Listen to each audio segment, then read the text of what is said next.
அனைவருக்கும் மாலை வணக்கம். இன்று மார்கழி மாதம் ஆண்டாள் அனுபவித்த ஆலடி திருப்பாவையில் நரசிம்ம அவதாரம் வைபம் என்ற ஆன்மீக நிகழ்ச்சியை வழங்க வந்திருக்கும் திரு ராகவன் சம்பத்குமார் அவர்களை பலத்த கரகோஷம் எழுப்பி ராகவன் சம்பத்குமார் அகோபில மடம் 46ஆம் பட்டம் ஆச்சாரியன் ஸ்ரீமத் அழகிய சிங்கரின் அனுக்கிரகத்தால் ஸ்ரீ வைஷ்ணவ சம்பிரதாயத்தில் அதீத ஈடுபாடு கொண்டவர். நாமக்கல் நாமகிரி தாயாரின் கிருபாகரத்தால் தமிழ் பக்தி இலக்கியங்களில் ஆர்வமும் கைவரப்பட்ட ஒரு இளம் கவிஞர் மற்றும் எழுத்தாளர். காவேரி கரையில் அழகூர் அமைந்த வாங்கல் என்னும் கிராமத்தை புதுமையாக கொண்டவர். வேளாண்மையில் இளங்கலை மற்றும் வேளாண்மை பட்டம் பெற்று ஆஸ்திரேலியாவில் பட்ட மேற்படிப்பு முடிந்து சிங்கப்பூர் உள்ளிட்ட நாடுகளில் பல ஆண்டுகள் பணிபுரிந்துள்ளார். மேலும் சுவாமிகளின் தேசிய திவ்ய சரிதம், ராமானுஜ சரிதம் மற்றும் திருவேங்கடமுடையார் திருவரலாறு போன்ற கவிதை தொகுப்புகளை எழுதியுள்ள இவர் ஸ்ரீமத் வால்மீகி ராமாயணத்தை புது கவிதை வடிவில் எழுதி கொண்டிருக்கிறார். சமீபத்தில் நரசிம்ம பிரதாபம் என்னும் தனது கவிதை படைப்பை பிரபலமான ஸ்ரீ சங்கரா தொலைக்காட்சியின் யூடியூப் மூலம் வலைதளத்தில் காணொலியாக தொகுத்து வழங்கியுள்ளார். இவரது பக்தி சார்ந்த தமிழ் மற்றும் ஆங்கில கவிதைகள், கட்டுரைகள், சிறுகதைகள் இவரது www.smalldownkid.wordpress.com வலைதளத்திலும் ஸ்ரீ வைஷ்ணவ இசம் உள்ளிட்ட மின் இதழ்களிலும் மேலும் பிற சமூக வலைதளங்களிலும் வருகின்றன. திரு ராகவன் சம்பத்குமார் அவர்களை நமது பலத்த கலோகோசம் தில்லி தமிழ்ச்சங்கத்தின் சார்பில் வருகின்றனர். அத்துடன் இந்த நிகழ்ச்சிக்கு சிறப்பு விருந்தினராக தலைமையேற்க வந்திருக்கும் திரு சிவபாலமகன் வழக்கறிஞர் அவர்களை அதே மாதிரி நம்ம துவாரகாலேருந்து திரு பார்த்தசாரதி அவர்களும் வந்திருக்கிறார். அவரையும் வரவேற்று நக்கீர தமிழ்ச்சங்கத்தின் தலைவர் திரு பாஸ்கர் அவர்கள் வந்திருக்கிறார். அவரையும் வரவேற்று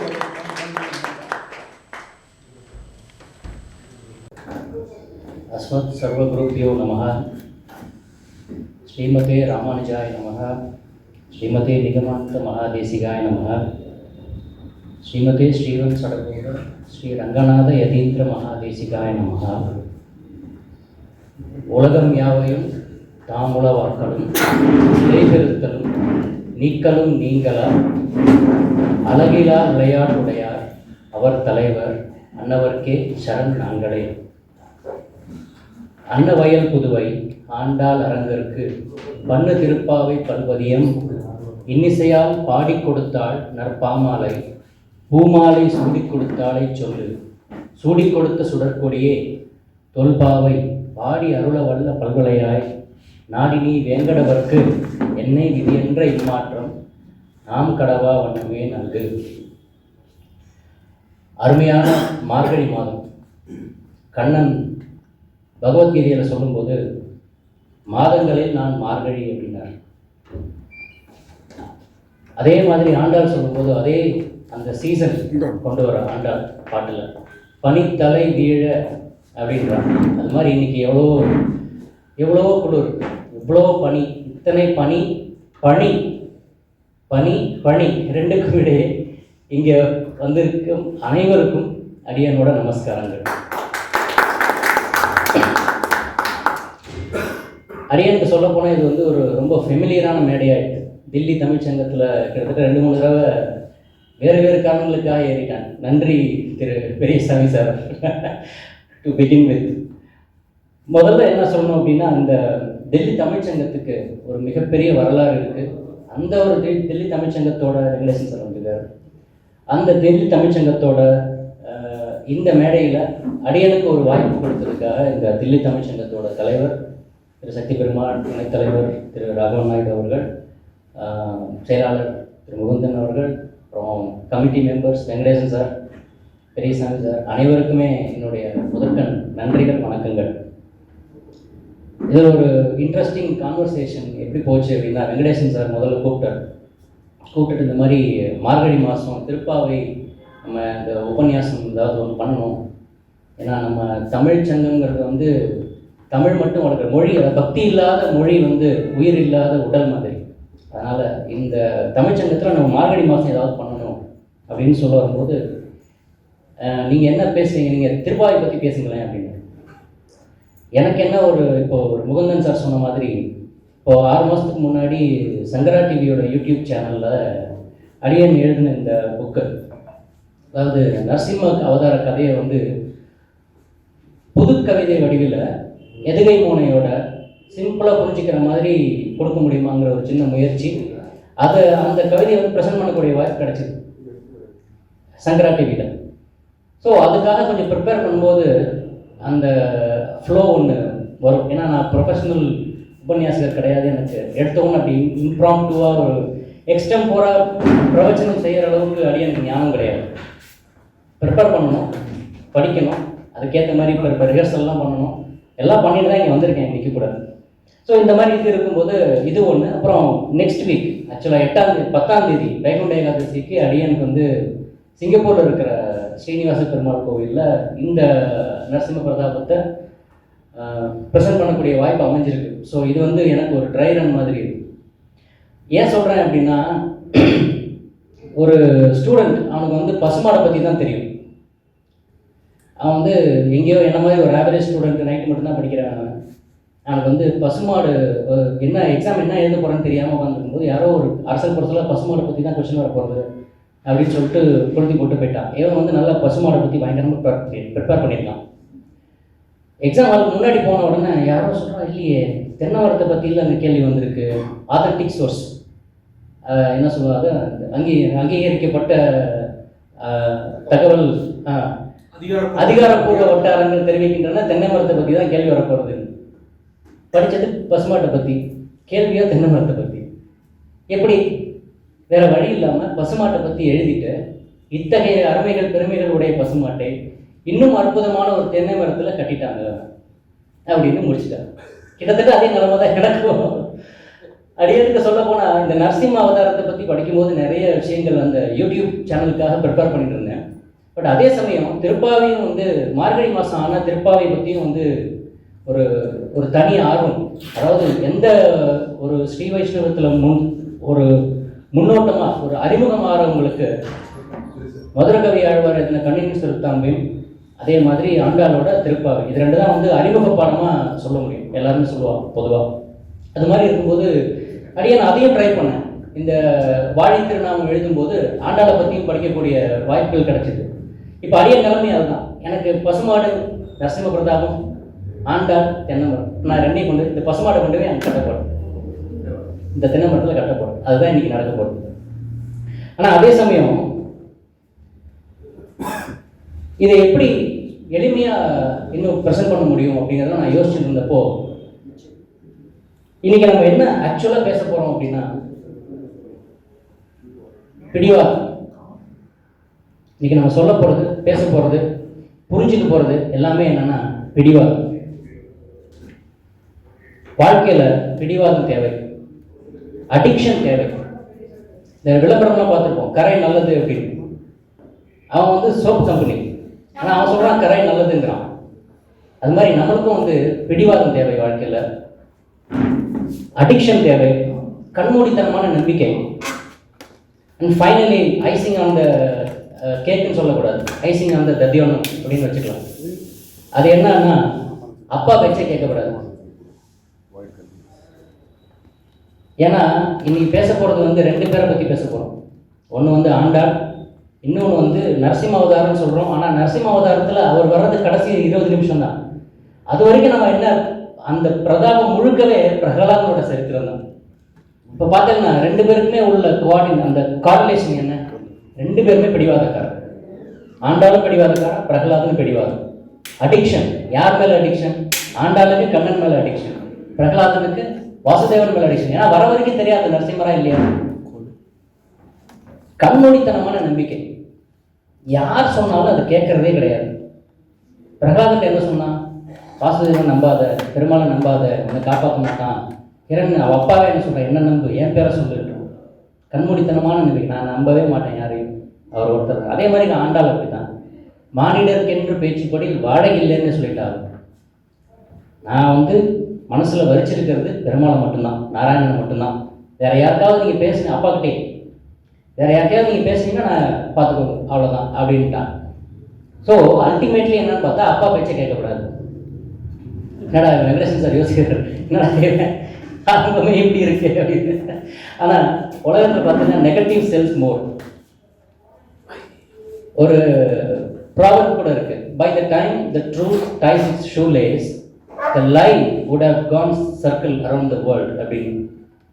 நம்ம இங்கே நெகட்டிவ்ல ஆரம்பிச்சாலும் இது எங்கே போய் நம்ம நிறுத்துறோம் அப்படின்னா, இது அத்தனை குவாலிட்டிஸும் எப்போ நம்ம பாசிட்டிவாக பக்தியை நோக்கி நம்ம செலுத்துகிறோமோ அப்போ வந்து இந்த 2 பேருக்கு கிடைச்ச சர்க்கதி நமக்கு கிடைக்கும். இந்த 2 பேரில் ஆண்டாள் அவனுடைய போய் ஐக்கியமாயிடுச்சு. பிரகலாதன் யாருமே எட்ட முடியாத ஒரு பக்தியின் சிகரம், அந்த பக்தி உலகத்துக்கு ராஜா சக்கரவர்த்தி சாம்ராட் ஆயிட்டார். பிரகலாதனை பொறுத்த அளவில் பார்த்தீங்கன்னா 7 பேரை சொல்லுவார். அந்த பரம பாகவதர்கள் வரிசையில் பிரகலாத, நாரத, பராசர, புண்டரீகன் வரும். அதாவது அந்த வரிசையில் பார்த்தீங்கன்னா 7 பேர்ல முதல்ல வர்றது பிரகலாதன் பேர் தான் வருது. இத்தனைக்கும் அவன் ஒரு அசுர குழந்தை. நாரதர் அவனுக்கு குருவா இருந்தார். நாரதர் 2வது தெரிவிட்டா, இவன் குருவை மிஞ்சின செக்ஷன். இவன் நாரதர் அவனுக்கு சொல்லிக் கொடுத்த நாரதர் அவன் வளர்றதுக்கு கருவா இருந்தபோது அவன் வளர்றதுக்கு காரணமா அவனுக்கு பக்தியில அவனுக்கு பெருமாள் பக்தியை ஊட்டினதே நாரதர். அந்த பக்தியில அவன் வந்து பிரகலாதன் வந்து அவரே மிஞ்சிட்டான்.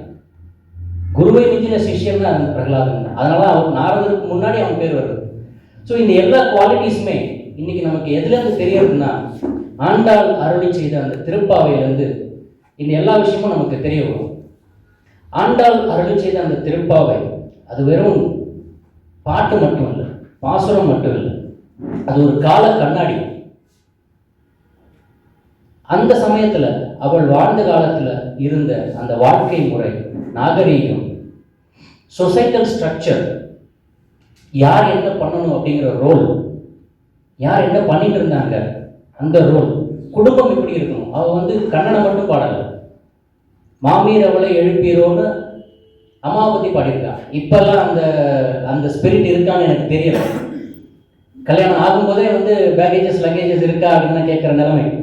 லக்கேஜ் பேக்கேஜ்னா யாரும் சொல்ல வேண்டியதுன்னு நினைக்கிறேன். எல்லாருக்கும் புரிஞ்சிருக்கும். எல்லாருமே எல்லாருக்கும் 50+, அதனால எல்லாம் கண்டிப்பாக புரிஞ்சிருக்கும் யார் லக்கேஜ் யார் பேக்கேஜ். ஸோ அந்த மாதிரி லக்கேஜ் பேக்கேஜ் எல்லாம் இருக்கக்கூடாதுன்ற நிலைமை இப்போ இருக்குது. ஆனால் அவள் வாழ்ந்த காலத்தில் அந்த கூட்டு குடும்பம், அந்த மாமி, மைத்துனர், இவா எல்லாரையுமே வந்து எப்படி கொண்டு போகணும். ஒரு சமுதாயத்தில் இருக்கும்போது நீ வா எல்லாரும் கூடியிருந்து குளிருவோம், அந்த ஸ்பிரிட் ஆஃப் டுகெதர், யூனிட்டி, அதுதான் அவளோட அந்த கால கண்ணாடின்னு சொல்கிறோம் அந்த திருப்பாவை. அது மட்டும் இல்லை, Thiruppavai is actually scientific literature. நீங்கள் பார்த்தீங்கன்னா அது வந்து அஸ்ட்ரானமி இருக்குது. வெள்ளி எழுந்து வியாழன் உறங்கிற்று அப்படின்னு ஆஸ்ட்ரானமி தெரியாமல் அதை சொல்ல முடியாது. அதே மாதிரி ஜியாகிரபி இருக்கு. மாரி மலை முழைஞ்சில் மண்ணி கிடந்துறங்கும் ஜியாகிரபி. அன்னைக்கு இருந்த காடு, அவ சின்ன குழந்தை, அவளுக்கு இதெல்லாம் எப்படி தெரிஞ்சிருக்கும்? ஏன்னா அவள் ஒரு தெய்வ பிறவிங்கிறதுனால காட்டில் ஒரு மலை, அந்த மலையில் இருக்கிற குகையில் ஒரு சிங்கம், அது வந்து அதனோட லைஃப் சைக்கிளில் வேட்டையாடி முடித்து மழைக்காலம் வரும்போது அது போய் ஒதுங்கி தூங்கின்னு இருக்கிறது, இதெல்லாம் அவளுக்கு எப்படி தெரிஞ்சிருக்கும்? ஸோ இந்த திருப்பாவைங்கிறது வந்து ஒரு பக்தி, ஒரு குறுகிய வட்டத்துக்குள்ள அடைக்கக்கூடாது. அது வந்து ஒரு வாழ்வியல் கால கண்ணாடி. அதே மாதிரி அதில் சொல்லாத விஷயங்களே இல்லை.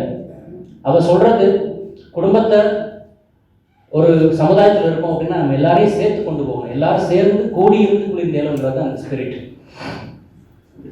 இந்த தலைப்பு வைக்கும் போதே தலைப்புக்கே வந்து தலைப்பே ஒரு it needs an explanation. Andal பாடிய ஆளறின்னு சொல்லியிருக்கலாம், இல்லை. ஆண்டாள் சொன்ன ஆளறின்னு சொல்லியிருக்கலாம், இல்லை.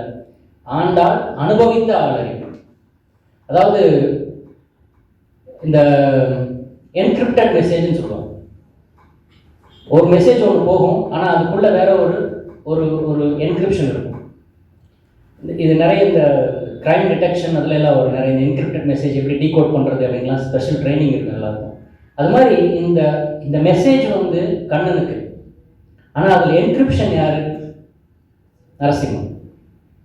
அதுதான் அந்த ஸ்பெஷாலிட்டி. இந்த தலைப்போட ஸ்பெஷாலிட்டியே என்னன்னா, சில இடங்கள்ல சில வார்த்தைகளை அப்படி அப்படி போடும்போது அவ அதை பயன்படுத்தும் போது அது கண்ணனை குறிக்கிறதா இல்லை ஆக்சுவலாக வேற யாரையாவது குறிக்கிறதா, அது வேற யாராவது இருந்தால் அது நரசிம்மனாக தான் இருக்க முடியுமா அப்படின்னு ஒரு எக்ஸ்ப்ளோரேட்டரி ஜேர்னி.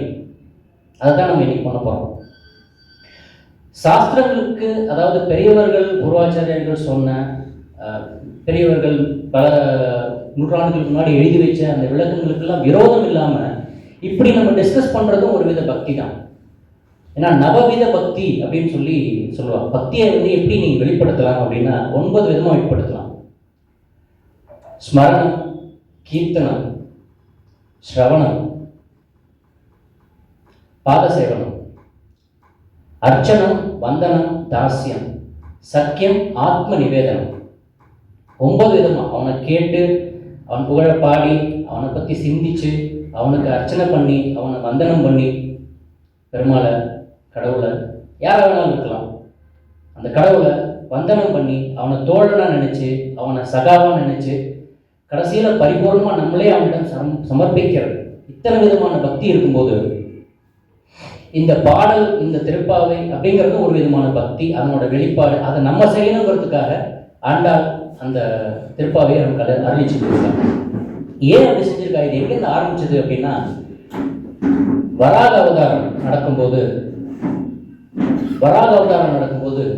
பூமித்தாய் வந்து அந்த பிரளய கடலுக்குள்ள மூழ்கி இருந்து சிரமப்பட்டு இருக்கா 1000 வருஷமா. பெருமாள் அவளை வந்து மேலே தூக்கின்னு வரும்போது அப்போ கேட்குறாரு, என்னை தூக்கின்னு வந்துட்டேன், நான் ஒரு சின்ன பூமி தூக்கின்னு வந்துட்டேன். இதே மாதிரி சம்சார சாகரத்துக்குள்ள காலங்காலமாக யுக யுகமாக புதைஞ்சிருக்கிற அந்த ஆத்மாக்களை நீங்கள் எப்படி சால்வேஷன் கொடுக்க போகிற, எப்படி முக்தி கொடுக்க போகிற, அவளுக்கு என்ன வழி அப்படின்னு கேட்கும்போது வராக பெருமாள் சொல்கிறார். இது வந்து இந்த வராக சர்ம ஸ்லோகம் அப்படின்னு ரொம்ப ஃபேமஸான ஒரு 3 சர்ம ஸ்லோகங்கள் உண்டு. ஒன்று வராக பெருமாளுக்கு, ஒன்று ராமருக்கு, இன்னொன்று கிருஷ்ணனோட சர்வதர்மா கத்திங்க, ரொம்ப ஃபேமஸான வராக சர்ம ஸ்லோகத்தில் எசன்ஸ், அதாவது அந்த கடைசி வரி பார்த்தீங்கன்னா, அகம் ஸ்மராமி மத்பக்தம் நயாமி பரமாங்கதி அப்படிங்கிறார். அப்படின்னா நான் அவனை நினைக்கிறேன், அவனை நல்ல கதிக்கு கூட்டிட்டு போறேன். எல்லாரையும் நினைச்ச முடியுமா? எல்லாரையும் அவர் நினைப்பார், நினைக்கிறதுக்கு வாய்ப்பு இருக்கு. ஆனா நம்ம என்ன செய்யணும்? அதுக்கான விடை வந்து முதல் 3 வரியில் சொல்றேன். ஸ்திதே மனசி சுஸ்வஸ்தே.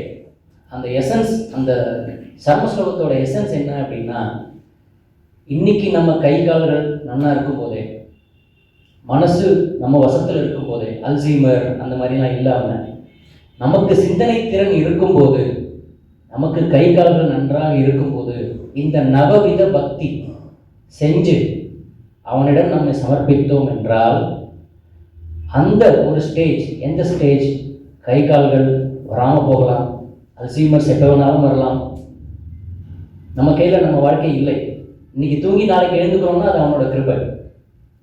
அந்த மாதிரி சமயத்தில் கட்ட மாதிரி இருக்கிற ஒரு சேர், இந்த டேபிள், இந்த மைக் மாதிரி கட்ட மாதிரி இருக்கிற அந்த சமயத்தில் எவனொருவன் அவன் நல்லா இருக்கும்போது என்னை நினைச்சு என் மேலே பக்தி பண்ணானோ, என்னிட்ட சரணாகதி அடைஞ்சானோ, அவன் என்னை நினைக்க முடியாத இருக்கிற நிலைமையில நான் அவனை நினைத்து நல்ல கதிக்கு கூட்டி செல்கிறேன் அப்படின்னு சொல்றார். இதை அப்படியே ரொம்ப சிம்பிளிஃபைடாக வந்து சொல்ல முடியும்னா அது ஆண்டாளால் மட்டும்தான் முடியும். வாயினார் பாடி மனத்தினால் சிந்திக்க, தூமலர் தூவி தொழுது, இதையெல்லாம் கிருஷ்ணன் சொன்னார் கீதையில். பத்திரம், புஷ்பம், பழம், தோயம், இதில் எது இருந்தாலும் ஒரு பூ, ஒரு பழம், ஒரு ஒரு ஒரு பழம் நிவேதனம் பண்ண முடியுமா? ஒரு பூ எனக்கு சமர்ப்பிக்க முடியுமா? வேண்டாம். ஒரு இலை, அதுவும் கிடைக்கலையா, எனக்கு என்ன, உனக்கு என்ன கொடுக்கறதுலே எனக்கு தெரியலையே அப்படின்னு பக்தியில ஒரு சொட்டு கண்ணீர், அது கூட, அதை கூட வந்து அவர் அவ்வளவு ஆத்மார்த்தமா அவர் ஏற்றுக்கொண்டு நமக்கு நல்ல கதி அருள்வார் அப்படிங்கிறது தான் வந்து அந்த கீதையில கண்ணன் சொல்ல வர மெசேஜ். அதை வந்து இவர் ரொம்ப சிம்பிளிஃபைடா சொல்லிட்டு, தூமலர் தூவி தொழுது வாயினார் பாடி மனத்தினால் சிந்திக்க. இன்றைக்குமே வந்து பல பேர் கோட் பண்ணுற ஒரு விஷயம் என்னென்னா, கண்ணதாசன், கவிஞர் கண்ணதாசனை பற்றி ரொம்ப டீப்பான மீனிங் உள்ள ரொம்ப ரொம்ப ப்ரொஃபவுண்ட் மெசேஜஸ் எல்லாத்தையுமே சிம்பிளாக 2 வரையும் சொல்லிடுவார் அப்படின்னு கண்ணதாசனுக்கு ஒரு பேர் உண்டு. அவர் நாஸ்திகராக இருந்து ஆஸ்திகராக மாறி அவருடைய சரித்திரம், அவரோட வரலாறு எல்லாத்துக்குமே தெரியும். அது மாதிரி அவ்வளவு அந்த மெசேஜ் வராக பெருமான் கன்வே பண்ண அந்த மெசேஜை சிம்பிளாக 3-4 வரியில் 4-5 வார்த்தைகளில் ஆண்டாள் சொல்லிட்டேன். அதுதான் ஆண்டாளோட ஏற்றம். இப்போ இந்த ஆளறி அப்படின்னு சொல்லும்போது தமிழ்ல ஒரு அழகான வார்த்தை ஒன்று இருக்கு, வினைத்தொகை அப்படின்னு ஒரு வார்த்தை, ஒரு இலக்கணம் ஒன்று உண்டு. வினைத்தொகைக்கு ஒரு நல்ல எக்ஸாம்பிள் சொல்லணும்னா ஊறுகாய். ஊறுகாய் அப்படின்னா அது வந்து ஊறிய காய், ஊறுகின்ற காய், ஊறுங்காய், அது கண்டினியூஸ். அது மாதிரி இந்த தலைப்புல இருக்கிற ஆளறி அப்படிங்கிறத நம்ம எடுத்தோம் அப்படின்னா ஆள் பிளஸ் அரி, இதை 2 விதமாக சொல்லலாம். ஆள் அப்படின்னா மேன், அரி அப்படின்னா சிங்கம், லயன், மேன் லயன் அப்படின்னு எடுத்துக்கலாம். ஆள் அப்படிங்கிறதுக்கு தமிழ் இன்னொரு அர்த்தம் இருக்கு, ஆள்வது, ஆட்சி செய்வது. இப்போ அந்த ஆள் அரிய ஆண்ட அரி, ஆள்கின்ற அரி, ஆள போகும் அரி. அதைத்தான் கம்பன் சொல்லியிருக்காரு. அழகிலா விளையாட்டுடைய நீங்களா நிலைபெறுத்தலும் முதலில் தாம் உளவாக்கலும், தன் இஷ்டப்படி தன் சங்கல்பத்தின்படி உருவாக்கலும் நிலைபெறுத்தலும், அதை காப்பாற்றுவதும் நீக்கலும் அழித்தலும். படைத்தல், காத்தல், அழித்தல் எல்லாமே நீங்களா ஒரு முடிவே இல்லாத அளவில் அழகிலா, அதை அளக்க முடியாத விளையாட்டுடைய அத்தனையும் ஒரு விளையாட்டா செய்கிறார் அப்படிங்கிற மாதிரி அவர் கம்பர் சொல்றார். அதே மாதிரி தான் இங்க இந்த ஆண்டாளை பொறுத்தளவுல இங்க வராக சர்ம ஸ்லோகத்திலேருந்து ஆரம்பிச்ச அந்த கதை, அவளே வந்து பூமியில் பிறக்கிறாள், ஆண்டாளா பிறக்கிறாள். இதுக்கு ஒரு உதாரணம் பூர்வாச்சாரிகள் என்ன சொல்லுவா அப்படின்னா, ஒரு குழந்தை வந்து கிணத்துல விழுந்துட்டுன்னா அந்த குழந்தைக்கு கைத்த போட்ட ஏற முடியுமா? முடியாது. நான் இப்போ ஒரு 20 வயசு 10 வயசு குழந்தை விழுந்ததுன்னா அட்லீஸ்ட் அது கயிறுனா என்னன்னு தெரியும், பிடிக்க தெரியும், ஏதாவது பண்ண தெரியும். அதுவும் இல்லாமல் ஒரு குழந்தை உள்ள விழுந்துட்டுன்னா அம்மா தான் இறங்கி ஆகும், இல்லை வேற யாராவது இறங்கி தான் ஆகணும். இங்கே அம்மாவே இறங்கி வரா. யாருக்காக அப்படின்னா சமுத்திரம்.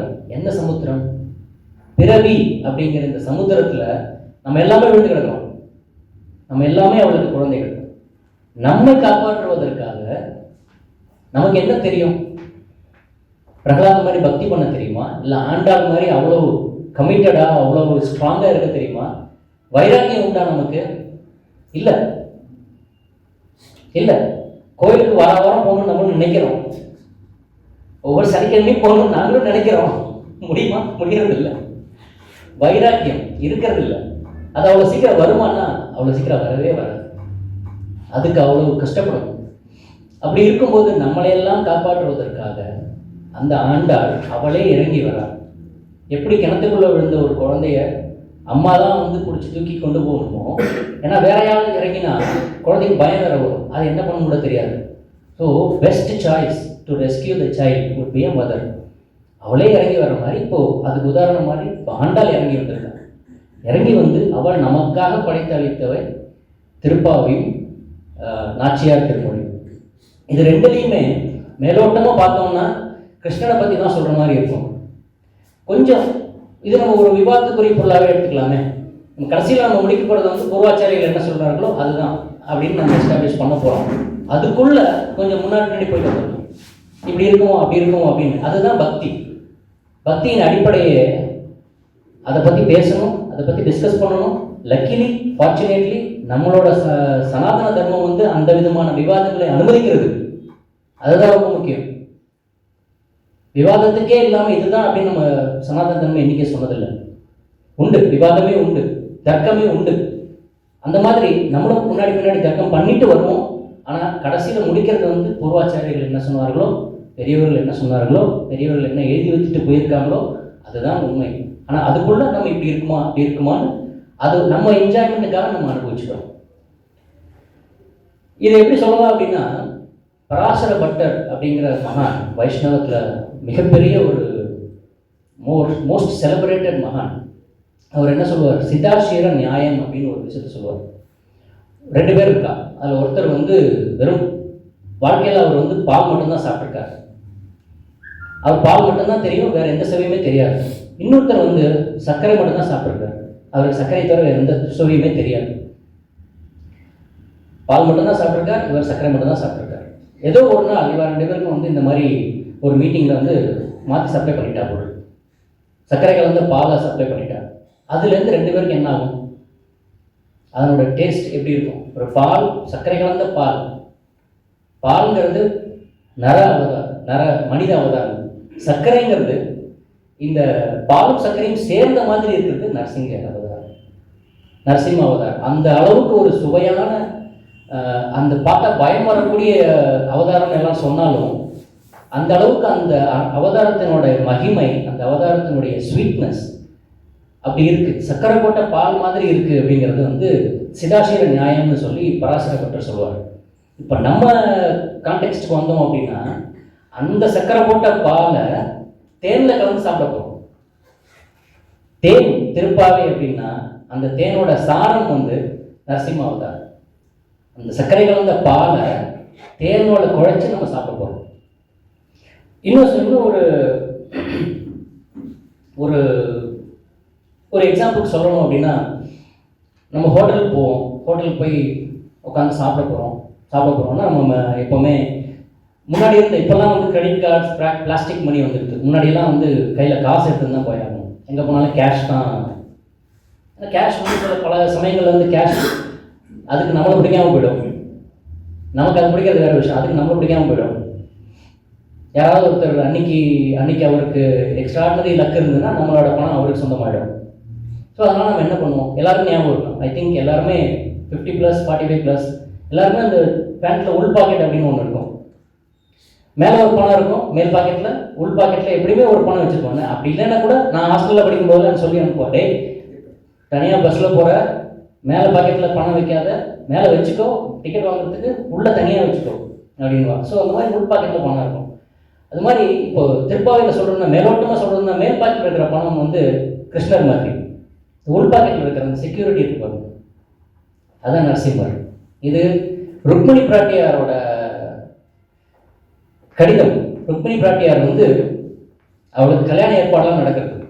கல்யாண ஏற்பாடு நடக்கும்போது அவளுக்கும் இதே மாதிரி தான். அவளும் வந்து வேற யாரையும் கல்யாணம் பண்ணிக்க மாட்டேன்னு சொல்லிட்டா, முடிவோடு இருக்கா. ஆனால் அண்ணா எல்லாம் வந்து சுற்றி வளைச்சி நெருக்கி வேற யாருக்கும் கல்யாணம் பண்ணி கொடுக்கறதுக்கு முடிவு பண்ணுறான்.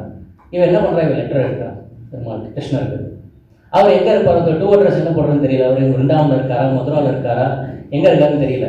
சரி எனிவே நம்ம அசியூம் பண்ணிக்கலாம்னு சொல்லிட்டு அவர் லெட்டர் எழுதும்போது ஆரம்பிக்கிறது என்னமோ புவன சுந்தரா அப்படின்னு ஆரம்பிக்கிறேன். புவன சுந்தரா அப்படின்னா உலகத்திலே ரொம்ப அழகானவன்னு ஆரம்பிக்கிறேன். நடுவில் அவர் கொஞ்சம் ஞாபகம் வந்துடுது. ஏன்னா ஆழ்வார்கள் வந்து கிருஷ்ணனை பற்றி சொல்லும்போது, ஏலா பொய்கள் உரைப்பானை பிருந்தாவனத்தை கண்டோமேங்கிற அந்த பாட்டு. ஏலா பொய்கள் உரைப்பானை, எப்போ பார்த்தாலும் பொய். ராமர் இருந்தப்போ ராமாவதாரத்தில் பொய்யே சொன்னது கிடையாது. அவர் வந்து என்றைக்குமே புருஷோத்தமன் அப்படின்னா மரியாதா புருஷோத்தம், ஒன்லி ராம். ஆனால் கிருஷ்ணர் அப்படி கிடையாது. அவர் சொல்லிட்டே செய்வார் எல்லாத்தையும். ஆமாம் சூது தான் பண்ணுறேன் சொல்லிட்டே செஞ்சேன், பொய் தான் சொல்லுவேன், பொய் தான் சொல்ல போகிறேன், அப்படி தான் இந்த வாரம் வின் பண்ண போகிறேன் சொல்லிட்டே செஞ்சேன். ஸோ அவர் தெரியும், அவர் ஃபஸ்ட்டு இதுலேயே காமிச்சு கொடுத்துட்டாரு பொய் உண்டு அப்படின்னா. ஸோ ருக்மிணி பிராட்டி வந்து இவர், நான் வேற உட்காந்துருக்கேன் இங்கே, நாளைக்கு கல்யாணம், இவருக்கு எங்கே அனுப்புறதுன்னு தெரியல, சரி அப்படியே லெட்டர் எழுதினாலும் பொய் பேசுகிறாலும் நம்ம எப்படி நம்புறது அப்படின்ட்டு அங்கங்கே அந்த ஒரு ஞாபகப்படுத்துகிறான். என்ன ஞாபகப்படுத்துறான்னா, புவனசுந்தரான்னு ஆரம்பிச்சுட்டு நடுநடுவில் போட்டு விடுறான், நீதானே சிங்க உருவம், மனிதர்களில் சிங்கம் நீதானே அப்படின்றான். என்ன அர்த்தம் அப்படின்னா, பிரகலாதனை வந்து அவன் சொன்ன ஒரு வார்த்தைக்காக நீ அன்னைக்கு வந்து அது உண்மைன்னு நிரூபிச்ச. அங்கே வந்து அவன்கிட்ட எந்த ஜாலமும் பண்ணலை, நீ அவன்கிட்ட வந்து எந்த ட்ரிக் வேலையும் பண்ணலை. அது மாதிரி நீ இங்கே வர அதை ஞாபகம் வச்சுக்கோ. கிருஷ்ணனா நீ இருக்கும்போது நீ நிறைய போய் சொல்கிற, ஆனால் நான் உனக்கு ஞாபகப்படுத்துகிறேன், நீ நரசிம்மன். நரசிம்மனோட குவாலிட்டி என்ன? நரசிம்மனோட குவாலிட்டி இஸ் ஆத்தென்டிசிட்டி, அந்த ரெஸ்பெக்ட் ஃபார் டிவோட்டி. அவனை வந்து படுத்தாமல், அவனை வந்து டிலே பண்ணாமல், அவன் வந்து அடுத்த அடித்த நொடியில் நீ வந்த பார்த்தியா, அந்த கமிட்மெண்ட், அந்த ட்ரூத்ஃபுல்னஸ், அது அந்த குவாலிட்டி வந்து நரசிம்மன். நீ கிருஷ்ணனா இருந்துட்டு போ, பிரச்சனை இல்லை, நான் அப்பப்போ உனக்கு ஞாபகப்படுத்துறேன். அந்த மாதிரி வந்து நீ என்னை காப்பாற்றணும், ரெஸ்கியூ பண்ணணும், ஏன்னா வேற வழி இல்லை, நாளைக்கு கல்யாணம். பல இடங்களில் சொல்கிறார், நரசிம்மன் மாதிரி நீ வரணும், சிங்கம் மாதிரி இருக்கிற நீ, அதாவது அந்த அந்த பர்டிகுலர் அவதாரத்தை ஞாபகப்படுத்தாம அந்த கோட் வேர்டு என்கிரிப்டட் மெசேஜ் மாதிரி கோட் வேர்டில் சொல்கிறா, நீ தான் மனிதர்கள் சிங்கம் நீ தான் அப்படின்னா ஞாபகம், நரசிம்மன் ஞாபகம் வந்தால் ஓகே, சொன்ன வாக்கு காப்பாற்றணும், அதனால சொல்கிறேன் நான் அப்படின்ற. அதே மாதிரி அடுத்த வார்த்தையில் அடுத்த பாசுரங்களை பாடல்களை சொல்லும்போது சிங்கத்துக்குன்னு இருக்கிற இறையை வந்து நரி தூக்கி போகக்கூடாது அப்படின்றான். அங்கேயும் வந்து சிங்கம்னு சொல்கிறான். இதெல்லாம் என்னன்னா, மேலே இருக்கிற பாக்கெட் மணி ஓகே சந்தோஷம், செக்யூரிட்டி. இப்போ இன்சூரன்ஸ் கவரேஜே எடுக்கிறோம், இன்சூரன்ஸ் கவர் எல்லாத்துக்கும் இருக்கும் பொதுவாக. இந்த கிரிட்டிக்கல் இல்னஸ் ரைடர்னு இருக்கு பார்த்தீங்கன்னா, எப்போ நமக்கு ரொம்ப ரொம்ப ரொம்ப தேவையான விஷயம் இருக்குமா, அந்த critical illness rider. General insurance cover Kannan, critical illness rider அது வந்து நரசிம்மன். அப்படிதான் வந்து ருக்மணி பிராட்டியார் சொன்னதை நம்ம அர்த்தம் பண்ணிக்கிறோம் இப்போ இருக்கிற கான்டெக்ட்ல. பொதுவாகவே இந்த அந்த அந்த அந்த என்கிரிப்டட் மெசேஜ் அப்படிங்கிற அந்த கான்டெக்ட்லேயே நம்ம பார்த்தோம்னா கூட, திருப்பாவையில் அங்கங்கே சில வார்த்தைகள் ஆண்டாள் பயன்படுத்துறது வந்து கண்ணனை பற்றி தான் இருந்தால், அந்த மொத்தமே கண்ணனை பற்றி தான் இருந்தாலும் அந்தந்த இடத்துல கொஞ்சம் கொஞ்சம் அப்படி அந்த வார்த்தைகள் அப்படி தூவி விடுறாங்க. ஃபஸ்ட்டு எடுத்தோடனே முதல் பாசுரத்திலே பார்த்துக்கினா, முதல் பாசுரத்திலேயே ஏறார்ந்த கண்ணி யசோதை இளம் சிங்கம். எதுகை மோனை வழியா பார்த்தா கூட ஏறார்ந்த கண்ணி யசோதை இளம் காளைன்னு வரலாம், ஏறார்ந்த கண்ணி யசோதை இளம் கன்றுன்னு வரலாம்.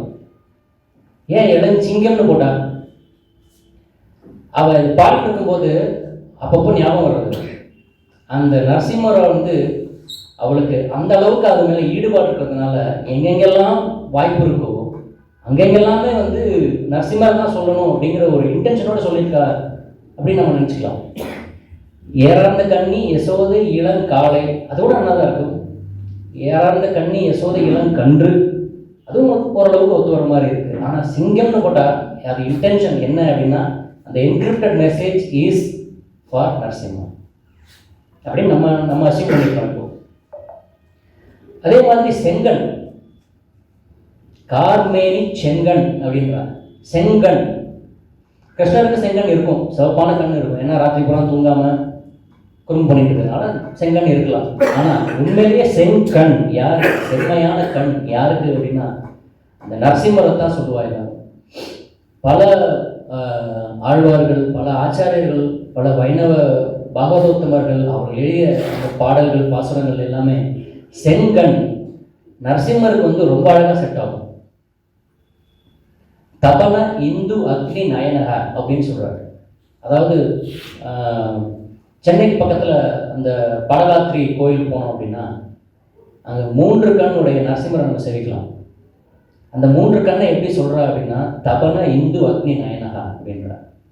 வலது கண் சூரியன், இடது கண் சந்திரன், அக்னி இன்னொரு கண் அப்படின்றாங்க. ஸோ அந்த சூரியனும் சந்திரனும் சேர்ந்து ஒரே சமயத்தில் வந்தால் எப்படி இருக்கும், அது ரெண்டுமே வந்து கண்ணாக இருந்தால் எப்படி இருக்கும், அப்படிப்பட்ட ஒரு செம்மையான கண்.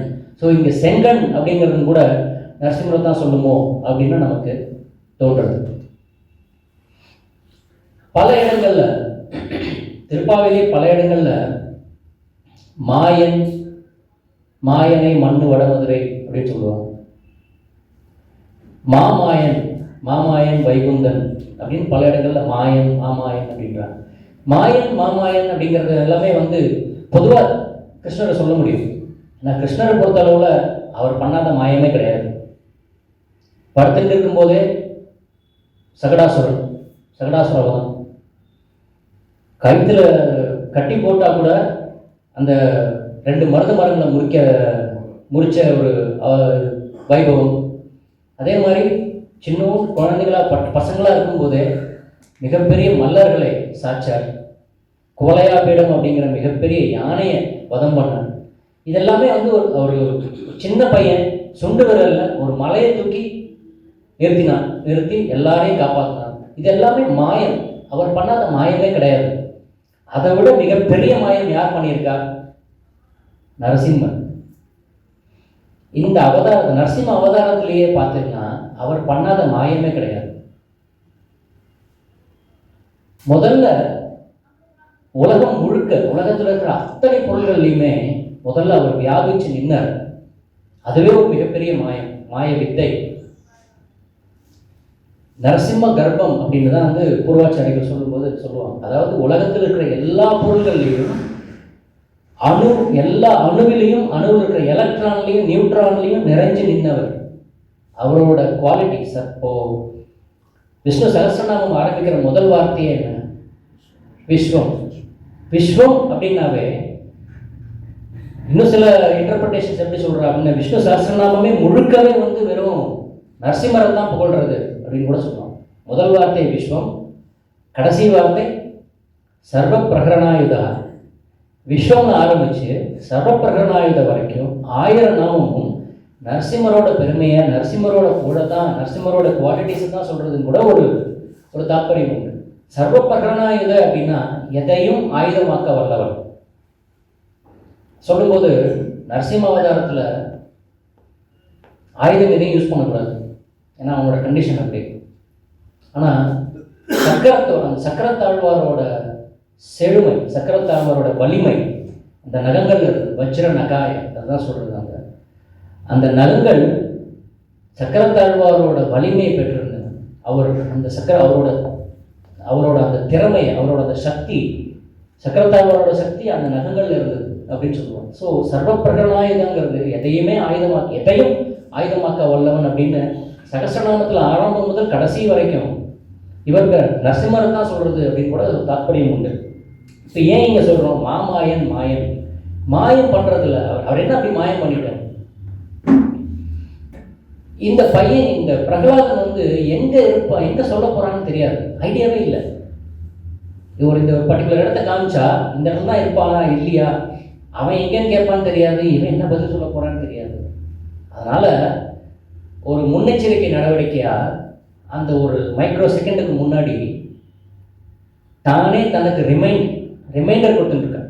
தானே தனக்கு ரிமைண்டர் கொடுத்து உலகத்தில் இருக்கிற எல்லா பொருள்களையும் நான் இப்போ வியாபிக்க போகிறேன் அப்படின்னு காட்டி தெரிக்கிறேன். இருந்தாலும் அதை வந்து எனக்கே ஒரு ஜென்டல் ரிமைண்டர் மாதிரி பெருமாளுக்கே அதை வந்து ரிமைண்ட் பண்ணது அந்த பிரகலாதன். அந்த கான்வர்சேஷன் நெருங்கும் போது எங்கே இருக்கிறான் அப்படின்னு கேட்கும்போது தட் இஸ் அ கோட். எங்கே இருக்கிறான் அப்படின்னா எங்கும் இருக்கிறான்னு சொல்லிட்டான். எல்லா இடத்துலையும் இருக்கான், எங்கும் உலன் கண்ணன், எல்லா இடத்துலையும் இருக்கிறான்னு சொன்ன உடனே தனக்குத்தானே ஒரு ரிமைண்டர், ஓகே எஸ் ஐ ஆம் ஆம்னி பிரசன்ட் அப்படின்னு பெருமாளுக்கே ஒரு ரிமைண்டர் கொடுத்தவன் அந்த பிரகலாதன். அந்த மாதிரி எல்லாத்துலேயும் சர்வ வியாபியாக இருக்கிறவர்.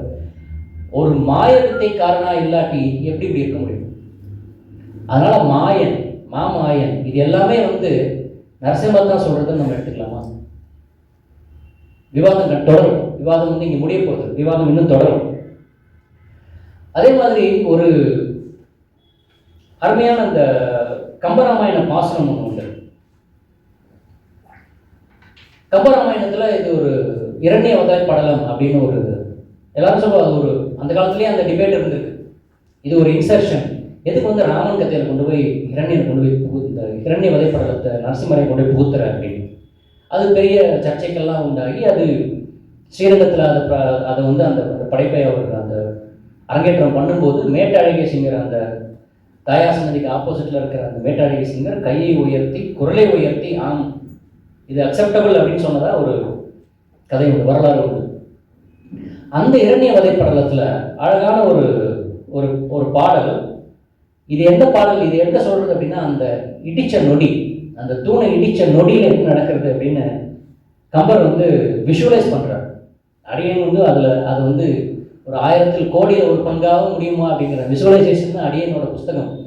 ஆனால் இதை படிக்கும்போது தெரியறது நமக்கு அவர் எந்த அளவுக்கு விஷுவலைசேஷன் பண்ணியிருக்காரு அப்படின்னு. இடிச்சாச்சு, அந்த இம்பேக்ட், தூண் அடிச்சாச்சு. நசை திறந்து இளங்க பொங்கி நன்று நன்று என நக்கு விசை திறந்து உருமு விழுந்தென்ன ஒரு தூணின் வென்றி இசை திறந்து உயர்ந்த கையால் எற்றினான். யார் எற்றினான்? ஹிரண்யன் எற்றினான். எற்றலோடும் திசை திறந்து அண்டம் கீற சிரித்தது செங்கட்சியம். இது என்ன சொல்றாரு அப்படின்னா, அவனுக்கு இருக்கிற அந்த ஆத்திரம், கோபம் எல்லாத்துலேயும் இந்த பிரகலாதன் இன்னைக்கு முடிச்சோணுங்கிற ஒரு எண்ணத்தில் வாராவணி இன்னைக்கு நான் பார்த்துட்றேன், எனக்கு ரொம்ப சந்தோஷம். இன்னைக்கு இந்த பேட்டில், அதாவது அவனோட தம்பியை கொன்ன அந்த வராகாவதாரத்தின் போது தம்பியை கொன்ன அந்த ஹரியை நீ இன்னைக்கு எனக்கு காட்டி கொடுக்க போற, ரொம்ப சந்தோஷம், நல்லது நல்லது, அதான் நன்று நன்று எனக்கு நல்லது நல்லதுன்னு சொல்லி அந்த தூணை இடிக்கிறான். இடிக்கும் போது திசை திறந்து, திசைகள் எல்லாம் திறந்து, 8 திசையும் திறந்து அண்டம் கீற சிரித்தது செங்கட்சியம். அதுக்கு அடுத்த வழியில பிளந்தது தூணும் அங்கே பிறந்தது சீயம். சீயம்னா சிங்கம். பின்னை வளர்ந்தது திசைகள் எட்டும் பகிரண்ட முதல மற்றும் அளந்தது அப்புறத்து செய்கை யார் அறிந்து அறையகிருப்பார். கிளர்ந்தது ககன முட்டை கிழிந்தது கீழும் மேலும். இதுல இந்த பாடல் என்ன சொல்றது அப்படின்னா, இந்த தூண் பிளந்த உடனே, பிளந்ததும் தூண் மட்டும் இல்லை, அதாவது பொடிப்பொடியானது அந்த தூண் மட்டும் இல்லை, அந்த தூர்த்தன் அந்த அசுரன் வாங்கின வரமும் தான். அங்க அந்த அவதாரம் நடக்கும்போது திசைகள் திறந்து அண்டம் கிழிந்து அந்த அளவுக்கு ஒரு ஆக்ரோஷமான, அந்த அளவுக்கு ஒரு பிரம்மாண்டமான ஒரு உருவம். இதுல கீவேர்டு வந்து அளந்தது. இப்போ நான் வந்து ஒரு என்கிட்ட இப்போ நான் வந்து ஒரு இடத்துல நான் போய் ஃபில்அப் பண்ணுறேன், என்னையே ஃபில்அப் பண்ணுறேன் அப்படின்னா அந்த கண்டெய்னர் சைஸை பார்த்து தான் நான் ஃபில்அப் பண்ண முடியும். அந்த கண்டெய்னர் எவ்வளோ இருக்கோ அதில் நான் ஃபில்அப் பண்ணுறேன். அந்த கண்டெய்னருக்கு மேலே தான் என்கிட்ட பொருள் இருக்குது. அந்த கண்டெய்னரை அளந்து அதுக்கப்புறம் அதை நான் ஃபில்அப் பண்ணுறேன். அதே மாதிரி உலகங்கிறது வந்து இந்த பரமாத்மாவோட ஒரு சின்ன பாகம் தான். 100 mlனா அந்த 100 ml அளந்து அதில் நிரப்ப முடியும். அதே மாதிரி இந்த அண்டத்தில் அவர் நிரம்புறார் அப்படின்னா அதை அளந்து அதுக்கப்புறம் நிரம்பியிருக்காரு. ஆண்டாள் என்ன சொல்றா அப்போ இங்க, ஓங்கி உலக அளந்த, ஓங்கி உலக அளந்த பாட்டையும் இப்போ இந்த பாட்டையும் சைட் பை சைடு வச்சு பார்த்தோம்னாவே நமக்கு தெரியும். அவர் சொல்றா ஓங்கி உலக அளந்த அப்படிங்கிறார், இவர் சொல்றார் வளர்ந்தது திசைகள் எட்டும் அப்படிங்கிறார். அடுத்த லைன்ல அளந்தது அப்படின்றார். அளந்ததுன்னா அளந்ததுக்கு அப்புறம் தான் நிரப்ப முடியும். நிறைய ஊற்றணும் வழியும், கம்மியாக அளக்காம கம்மியாக ஊற்றணும் கம்மி சின்னதாகிடும், கம்மியாகிடும். அளந்ததுன்னு அவர் சொல்லும்போது இப்போ இங்கேயும் வந்து ஓங்கி உலக அளந்த அப்படின்னு அவர் வந்து விஸ்வரூபத்தை சொல்லியிருக்கா.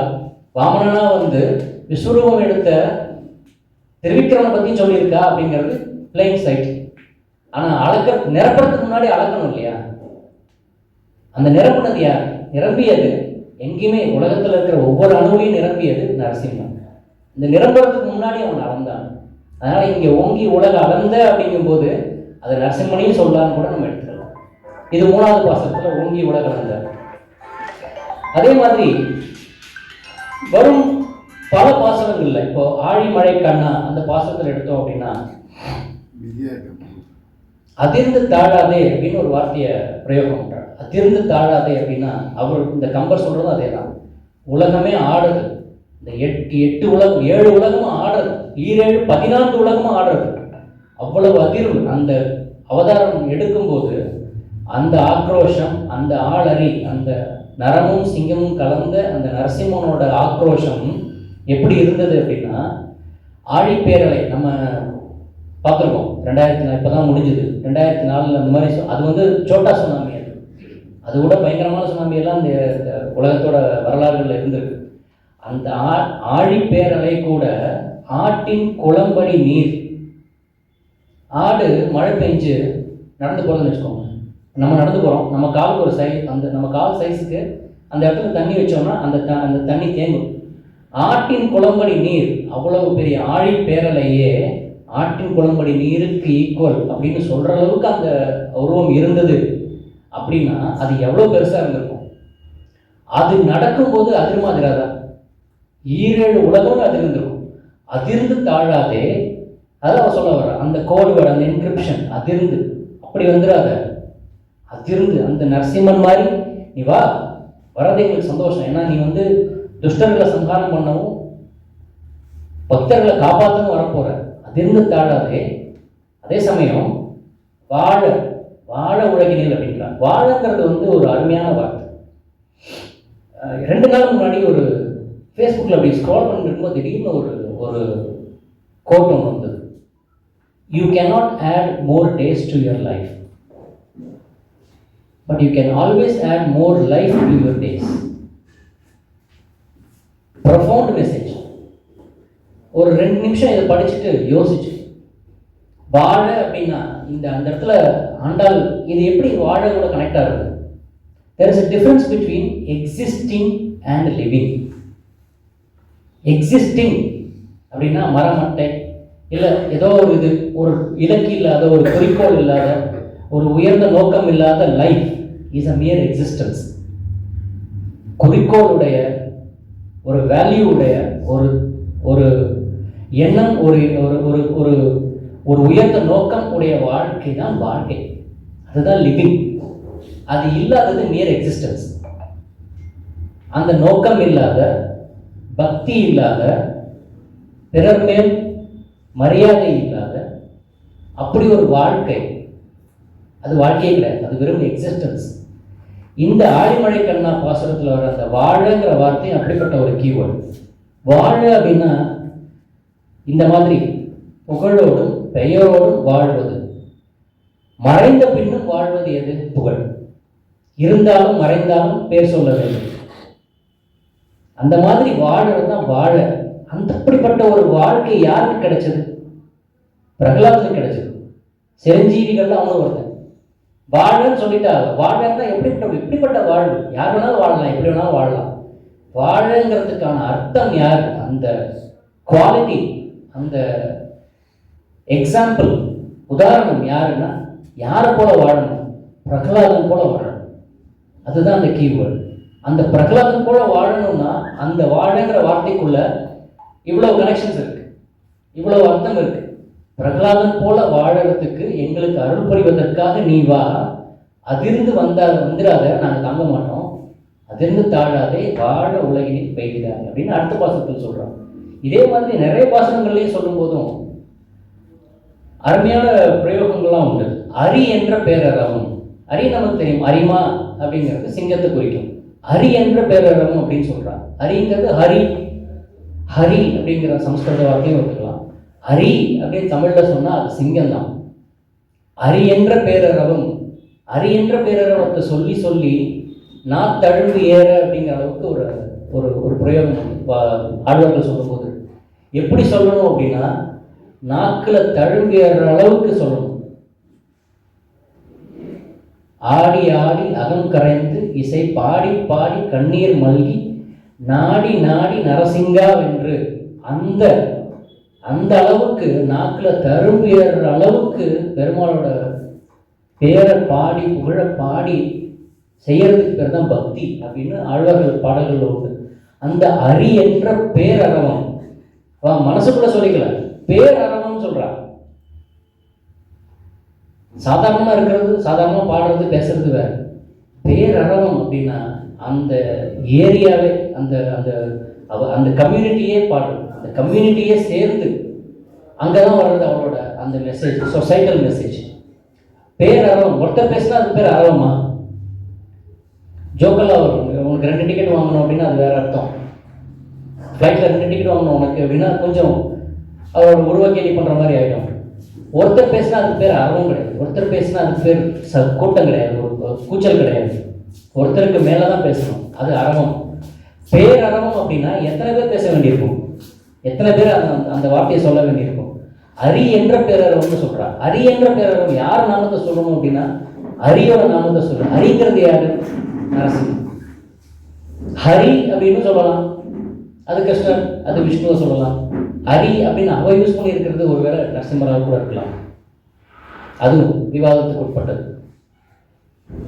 திருமழிசை பிரான், திருமழிசை ஆழ்வார், அவர் ஒரு மிகப்பெரிய யோகி. அவரோட பாடல்களை சொல்லும்போது அழகியான் தானே அரி உருவன் தானே அப்படிங்கிறார். இங்கே அரி உருவன் தானேன்னு அவர் சொல்றது நரசிம்ம அவதாரம் தான் அப்படின்னு நம்ம எடுத்துட்டோம்னா, இங்கேயும் ஆண்டாள் சொல்றது அரி என்ற பேரறம்னு அவர் சொல்றது நரசிம்ம அவதாரம் தான் இருக்கும். வேற யாராக இருக்க முடியும் அப்படிங்கிறது நம்ம தொடர்ந்து விவாதிப்போம். பெரியாழ்வாரும் அதே தான் சொல்றார். அந்தியம் போதில் அரி உருவாகி அப்படின்றார். அந்தி பொழுதில், அழகான அந்த மாலை பொழுதுல இன்னைக்கு மாதிரி ஒரு ஒரு அழகான மாலை பொழுதுல அரி உருவாகின்னா சிங்க உருவாகி, அந்தியம் போதில் அரி உருவாகி, அந்த அரி மீன்ஸ் இம்ப்ளைஸ் நரசிம்ம அவதாரம். இந்த அரி என்ற பேரரவத்தில் அரியும் நரசிம்ம அவதாரம் சொல்றது நம்ம எடுத்துக்கலாம். அடுத்த பாசுரங்கள்ல பார்த்தோம் அப்படின்னா துயில் அமர்ந்த வித்தினை அப்படின்னு சொல்றாங்க. துயில் அமர்ந்த வித்தினை, வித்துங்கிறது உலகத்திற்கான ஆதாரமே விதை. மனிதன் உருவாகிறதுக்கு காரணமும் விதை தான், அதுக்கு வேற பேர். அதே மாதிரி தாவரங்கள் உருவாகிறதுக்கு காரணமும் விதை தான். அந்த விதைக்குள்ள இருக்கிற பொட்டென்ஷியல் நமக்கு தெரியாது. அதே மாதிரி உலகத்துக்கான ஆதாரம் ஸ்ரீமன் நாராயணன் அப்படிங்கிற அந்த வித்து. ஆழ்வார்களே இதான் சொல்லுவார், இந்த வித்து அவன் தான் உலகத்துக்கெல்லாம் ஆதாரம். அவன் படைத்தது தான் பிரம்மா, பிரம்மா படைத்தவர் தான் சங்கரன். இந்த உலகத்துக்கெல்லாம் ஆதாரமாக இருக்கிற வித்து நாராயணன் அப்படிங்கிறத காமிச்சு கொடுத்தது யார் அப்படின்னா ஆண்டாள். அவள் எழுதின திருப்பாவை என்ன சொல்லுவா அப்படின்னா வேதமனைத்துக்கும் வித்துன்னு சொல்லுவாள். இந்த வித்துங்கிறத பல டைமென்ஷன்ல நம்ம பகுத்து பார்க்கலாம். வித்துன்னு ஆண்டாள் சொல்றது பெருமான, அதே அவளை எழுதின திருப்பாவைய வேதமனைத்துக்கும் வித்துன்னு சொல்றாங்க. அவள் அந்த அளவுக்கு வேதத்தின் சாரத்தை, வேதம்ங்கிறது எனக்கு அடியனுக்கெல்லாம் வேதம் தெரியாது, படிக்கக்கூடிய பாக்கியமும் கிடைக்கல, கூடிய சீக்கிரம் கிடைக்கணும்னு பிரார்த்திச்சுக்கிறேன். ஆனால் வேதங்கிறது நம் கற்பனைகளுக்கெல்லாம் நம்முடைய எண்ணங்களுக்கெல்லாம் அப்பாற்பட்ட பிரம்மாண்டமான விஷயம்.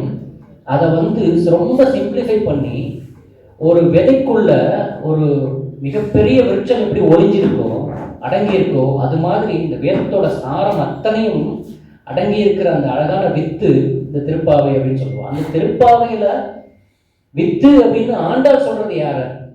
ஆண்டாள் சொல்றது யாருன்னா ஸ்ரீமன் நாராயணன், விஷ்ணு சொல்லிக்கலாம். ஆனா இந்த அவதாரம் நரசிம்ம அவதாரம் நடந்த போது உலகத்தில் இருக்கிற எல்லாத்துக்குள்ளேயும் சர்வ வியாபியாய் இருக்கக்கூடியவன், வித்தாக இருந்தவன், அவன் அந்த சர்வ உலகங்களிலும் அவன் நிரம்பினான் அல்லவா? அந்த வித்து தான் இந்த வித்து அப்படின்னு நம்ம கனெக்ட் பண்ணிக்க முடியும். அந்த வார்த்தைக்குள்ள என்கிரிப்டட் மெசேஜ் என்னவா இருக்க முடியும்? வித்து அப்படின்னா அது எல்லா இடத்துலையும் இருக்கக்கூடியது, எல்லாத்துக்கும் ஆதாரமானது. அப்படிப்பட்ட ஆதாரமானவன் நரசிம்மன் அப்படின்னு சொல்றான்னு நம்ம எடுத்துக்கலாம். இதேதான் துயிலமர்ந்த வித்தினை உள்ளத்துக்கொண்டு முனிவர்களும் யோகிகளும் மெல்ல எழுந்து அரி என்ற பேரறம். அந்த அரி என்ற பேரறம் தான் நம்ம பார்த்தது. அந்த அரியை யார் சொல்றா? அந்த அரியை யாருன்னு சொல்றாரு? அந்த அரியை தான் நரசிம்மன் அப்படின்னு நம்ம சொல்றோம். இந்த மாமாயன் மாதவன், மாமாயன் அவனுக்கு தெரியாத மாயமே இல்லை. ஆக்சுவலா சொல்ல போனா ராமர் ரொம்ப ஸ்ட்ரெயிட் ஃபார்வர்டு. அவர் எதா இருந்தாலுமே ஸ்ட்ரெயிட்டாக டீல் பண்ணிப்பார். கிருஷ்ணர் மாயங்கள் பண்ணுவதில் வல்லவர். ஆனால் நரசிம்மர் பண்ண வேண்டிய சூழ்நிலை வரம் கேட்கறது ஒரு சாதாரண விஷயம். அவ்வளோ பெரிய ப்ராசஸ், அந்த தவங்கிற ப்ராசஸை பண்ணி வரம் கேட்கறதுங்கிறது ஒரு சாதாரண விஷயம் இல்லை. வரம் பல சமயங்களில் இட் மைட் கோ ராங். எப்படி கும்பகர்ணன் வளரி கொட்டி சாகா வரத்துக்கு பதிலாக தூங்கிட்டே இருக்கிற மாதிரி வரம் கிடைச்சதோ, அது மாதிரி வரம் கேட்கறதே ஒரு தனி கலை. ஒரு எக்ஸாம்பிள் சொல்லணும் அப்படின்னா எனக்கு ஒரு அருமையான ஏசி ரூம் வேணும், அங்கே இங்கே அலையாத ஒரு அருமையான ஒரு உட்கார்ந்த இடத்துல ஒரு வேலை வேணும், நிறைய பணம் வேணும் பக்கத்தில் அப்படின்னா ஏடிஎம் செக்யூரிட்டி கார்டை மாட்டிக்கிறார். எனக்கு பணம் வேணும், நிறைய பணம் இருக்குங்க என் பக்கத்தில், நான் ஒரு ஏசி ரூமில் இருக்கணும், அங்கே இங்கே அலையக்கூடாது, உட்காந்த இடத்துல சொகுசாக இருக்கணும். நான் ப்ரொஃபஷனல் எந்த விதத்துலையும் நான் தாழ்த்து பேசலை. இந்த லாஜிக்கலி வேர்ட் பை வேர்டு அந்த வரத்துக்குள்ளே போனால் என்ன நடக்கும்னு சொல்கிறேன். வேர்ட் பை வேர்டு அந்த வரத்தை பெருமாள். ஏன்னா வல்லவனுக்கு வல்லவன் வையகத்தில் உண்டு. அதுதான் நரசிம்ம அவதாரத்தோட எசன்ஸ். நீ எவ்வளோதான் நீ காம்ப்ளெக்ஸாக வரம் வாங்கினாலும் அதை பீட் பண்ணுறதுக்கு ஒரு ஆள் இருக்கார். அப்படிங்கிற மாதிரி வரம் கேட்கறதே ஒரு தனி கலை. அந்த கலையிலையும் சிறந்தவள் ஆண்டாள். அவ என்ன கேட்கிறா? அவ இறைவாணி தாராய் பறை, அவ்வளவுதான் கேட்கிறான். பலேனோ கார் வேணும், டிஎல்எஃப் ஃப்ளாட் வேணும், அதெல்லாம் கேட்குறேன். பிரகலாதனும் என்ன கேட்குறான்? என்றைக்குமே எத்தனை அவதாரம் நான் முதல்ல பெருமை எடுக்கக்கூடாது, எடுத்தாலும் ஒன்றை தவிர வேறு எதையும் நினைக்காத மைண்ட் எனக்கு வேணும், அவ்வளோதான் கேட்குறான். வேறு எதுவுமே கேட்கல. வரம் கேட்கறது தனி கலை. அந்த கலையை வந்து இவ 2 பேர்த்தையும் கற்றுக்கணும். துருவனும் அப்படி தான். துருவன்கிற அந்த சின்ன பையன் வந்து அவன் அப்பா மேலே அப்செட் ஆகி அப்பா வந்து அவனை ஏற்றுக்கலை அப்படின்னோடனே அவன் போயிட்டு எனக்கு ஒரு சும்மா சிம்பிளாக ஆரம்பிச்சிருப்பான் போல், எனக்கு ஒரு அப்பா ஸ்தானத்தில் எனக்கு ஒரு ரெக்கக்னிஷன் வேணும் அப்படின்னு அந்த ப்ராசஸில் தவம் பண்ண ஆரம்பித்து அந்த மொமெண்ட் அந்த பெருமாள் அவன் முன்னாடி, அந்த கிருஷ்ணகர்பன்கிற பெருமாள் அவன் முன்னாடி அப்பியர் ஆகும்போது அவனுக்கு டோட்டலாக அவனோட எண்ணமே மாறி போச்சு. அவன் என்ன கேட்டான்? வேறு எதுவுமே வேண்டாம், நீ மட்டும்தான். அங்கேயே எல்லாமே கிடைச்சிருக்கு. மால்குள்ளே போனால் மால்குள்ளே எல்லாமே கிடைக்கிற மாதிரி இந்த மால் அந்த MALL மாதிரி இவர் ஒரு மால். இவர் மால்கிட்ட போனால் இந்த மால்கிட்ட போனால் எல்லாமே கிடைச்சிடும். அது மாதிரி அந்த வரம் கேட்கறதுங்கிறது ஒரு தனி கலை. அதில் வந்து சொதப்பினது இந்த இந்த மாதிரி அடிவாங்கிற கோஷ்டி. இந்த எவ்வளோதான் காம்ப்ளெக்ஸாக வரைந்து போட்டாலும் கடைசியில் மாட்டிக்கிறதுக்கு உண்டு. அது மாதிரி அந்த மாயம் பண்ணுறதுல வந்து இந்த நரசிம்மரை பீட் பண்ணுறதுக்கு ஆளே கிடையாது. ஒரு விலங்கும் மனுஷனும் ஒன்றா சேர முடியுமா? ஒன்று விலங்காக இருக்கணும், இல்லை மனுஷனாக இருக்கணும். விலங்கும் மனுஷனும் ஒன்றா சேர முடியுமா? முடியாததை முடிச்சு காட்டினவர் அந்த நரசிம்மர். அதே மாதிரி தான் மானிடராக பிறந்த அந்த ஆண்டாள் இறைவனை தவிர வேற யாரையுமே கல்யாணம் பண்ணிக்க மாட்டேன் அப்படின்னு பெரியாழ்வாரே அதை நம்பலையே. அவர் கன்வின்ஸ் பண்ண பார்க்குறாரு. இப்படிலாம் நடக்குமான்னு எனக்கு டவுட்டாக இருக்குமா, தெரியல அப்படி இப்படின்னு சொல்லி பார்க்குறாரு. அவர் நீங்க சொல்லிட்டார். உங்களுக்கு வேணா டவுட் இருக்கலாம், எனக்கு டவுட் இல்லை. அதுவும் நடக்க முடியாத விஷயத்தை அவன் நடத்தி காமிச்சார் அந்த ஆண்டாள். அதுதான் சொல்லுவாங்க சிம்ம ராசிங்கிறதுக்கான அந்த ஒரு பவர், நினைச்சதை நடத்தி காட்டுற அந்த பவர் சிம்ம ராசிக்கே உரிய பவர் அவளுக்கு இருக்கு. அது மாதிரி ஆண்டாளுக்கும் அந்த குவாலிட்டிஸ் இருக்கு, நடக்காததை நடத்தி காமிச்சிருக்கா. அதே மாதிரி நரசிம்மரும் சேராத 2 விஷயத்த சேர்த்துருக்கு. இதுக்கு பேர் அகடித கடனா சாமர்த்தியம் அப்படின்னா. நடக்காத 2 வந்து நடத்தி காமிச்சிருக்கு. எல்லா கண்டிஷனும் பர்ஃபெக்டாக சிங்க் ஆகிடும். இதில் ஆர்குமெண்ட் வக்கீல் யாரும் இருப்பான்னு நினைக்கிறேன். ஆர்குமெண்ட் சொல்லும்போது சஃபிஷியன்ட் அண்ட் நெசசரி கண்டிஷன் இருக்கும். ஒரு கண்டிஷன் ஒரு கவுண்டர் ஆர்குமெண்ட் கொடுக்குறோம் அப்படின்னா அந்த கண்டிஷன் சஃபிஷியண்ட்டாகவும் இருக்கணும், நெசசரியாகவும் இருக்கணும். அது எல்லாமே இந்த நரசிம்ம அவதாரத்தில் நரசிம்மர் அவதாரம் எடுத்து வரும்போது அவன் வாங்கின எல்லா வரங்களுக்கும் சஃபிஷியன்ட் அண்ட் நெசசரி கவுண்டர் வச்சுருக்காரு. ஒரு கண்டிஷன் ஒரு கவுண்டர் ஆர்குமெண்ட் வந்து சஃபிஷியண்ட்டாக இல்லாமல் அது நெசசரியாக இருந்து சஃபிஷியண்ட்டாக இல்லைன்னா பத்தாது, ஆதாரம் இல்லை. ஆனால் அது சஃபிஷியண்ட்டாக இருந்து நெசசரியாக இல்லைன்னா இது வந்து ஒரு ரெலவெண்ட் ஆர்குமெண்ட்டே இல்லை. ஸோ சஃபிஷியன்சியும் வேணும், நெசசிட்டியும் வேணும். சஃபிஷியன்ட் அண்ட் நெசசரி கண்டிஷன்ஸ் எல்லாமே ஃபில்லப் பண்ணி இதெல்லாம் வந்து சர்வசாதாரணமாக யாருக்குமே வருமா? வராது. அந்த மாமாயனா இல்லாட்டி இதெல்லாம் வாய்ப்பே இல்லை. அதனால் ஒவ்வொரு முறையும் மாமாயன் அப்படின்னு யாரையாவது ஆண்டாள் சொல்கிறா அப்படின்னா அதுக்கு பின்னாடி உள்ள என்கிரிப்டட் மெசேஜ் யாராக இருக்க முடியும்? நரசிம்மரை தவிர மிகப்பெரிய மாயன் உலகத்தில் கிடையாது. மாயம் செய்தவர் நரசிம்மரை தவிர வேறு யாரும் உலகத்தில் கிடையவே கிடையாது அப்படின்னு நம்ம எடுத்துக்கிறோம். இதே மாதிரி 12வது பாசுரம், சினத்தினால் தென்னிலங்கை கோமானை செற்ற அப்படின்றார். சினத்தினால், இந்த சினம்ங்கிறதுக்கான உதாரணம் பர்சனிஃபிகேஷன். கோபம், ஆங்காரம், ஆக்ரோஷம், இதனோட மொத்த personification is nothing but Narasimha Avatar.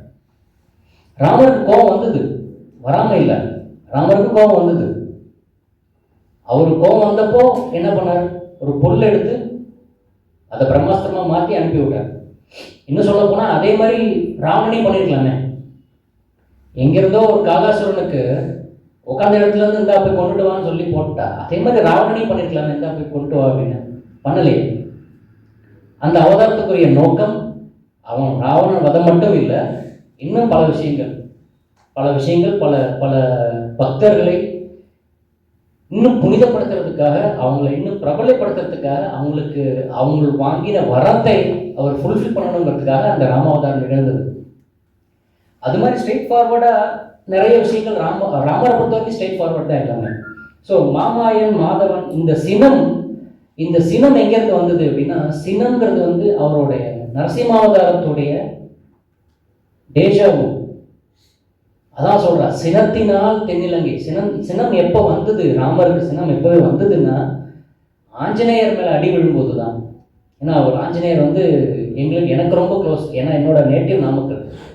அவர் பக்கத்தான் என் வீட்டிலேருந்து 4 வீடு, எங்கள் ஆற்றுல 4 வீடு தள்ளி தான் அவர். ஆக்சுவலாக அவர் ரொம்ப ஃபேமஸ் ஆகிறதுக்கு முன்னாடி ரொம்ப ரொம்ப காமாக இருக்கார். அப்போல்லாம் போய் சேவிச்சிருக்கோம் ரொம்ப காமாக. இப்போ ரொம்ப பயங்கர ஃபேமஸ் ஆகிட்டார். எப்போ அந்த அனுமன் மேலே அன்பு பட்டு அனுமன் துன்பப்படும் போது அப்போ வந்த கோபம் ராமருக்கு வந்தப்போ, அப்போ தான் ராவணனுக்கு வந்து வதம் நடக்கிறது. ராவண வதம் அதுக்கப்புறம் தான் நடக்கிறது. அந்த தூண்டுதல், என்ன தூண்டுதல், அந்த சினம், அந்த கேரக்டர் எங்கேருந்து வந்தது? இதே மாதிரி பல அவதாரங்கள் முன்னாடி ஒரு பரம பாகவதன் ஒருத்தன், பிரகலாதங்கிறவன் ஒருத்தனை துன்புறுத்த எண்ணும் போது அவன் அது முதல்ல துன்புறுத்தினதெல்லாம் அது வேற, அது அவனோட கிரிட்டை காமிக்கிறதுக்காக. இந்த இடத்துல அந்த ஹிரண்யன் என்ன சொல்றான் அப்படின்னா, உன்னை கொன்று உன்னோட ரத்தத்தை குடிச்சு உன்னோட உடம்ப வந்து நான் சிதைப்பேன் அப்படின்னு சொல்றான். அவன் சொன்னது எல்லாமே அவனுக்கு நடந்துருது நரசிம்மராவ். ஸோ இந்த சினம்ங்கிற அந்த ட்ரைட், அந்த கேரக்டர் எங்கே வந்ததுன்னா அது நரசிம்மாவதாரத்தோட டேஜாவு.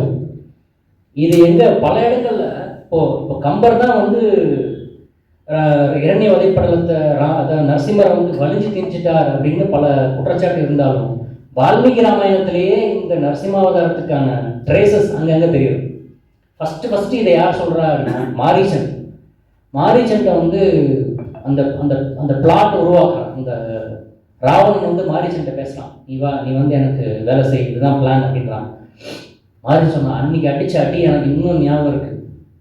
இந்த இது வந்து இன்னொரு இடத்துல கனெக்ட் ஆகும். வித்தை பற்றி பேசும்போது ராமாவதாரத்தில் பல பேரை கொண்டார், சம்ஹாரம் பண்ணார். ஆனால் மாரீச்சனை மட்டும் விட்டுட்டார்.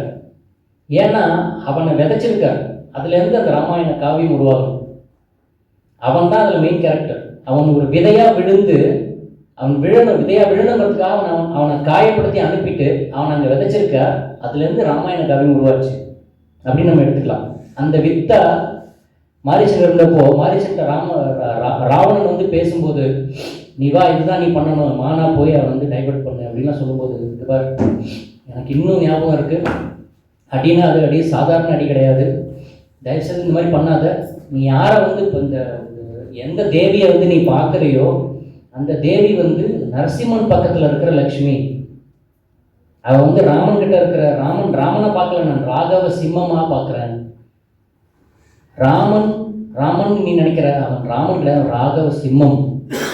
அந்த ராகவ சிம்மத்துக்கு பக்கத்தில் இருக்கிற லக்ஷ்மியா நான் பார்க்குறேன், தயவுசெய்து அதை விட்டுருக்குன்னா கேட்கல. அதுக்கப்புறம் நடந்த கதை நமக்கு தெரியும். வால்மீகி பல இடங்கள்ல ராமனை வர்ணிக்கும் போது,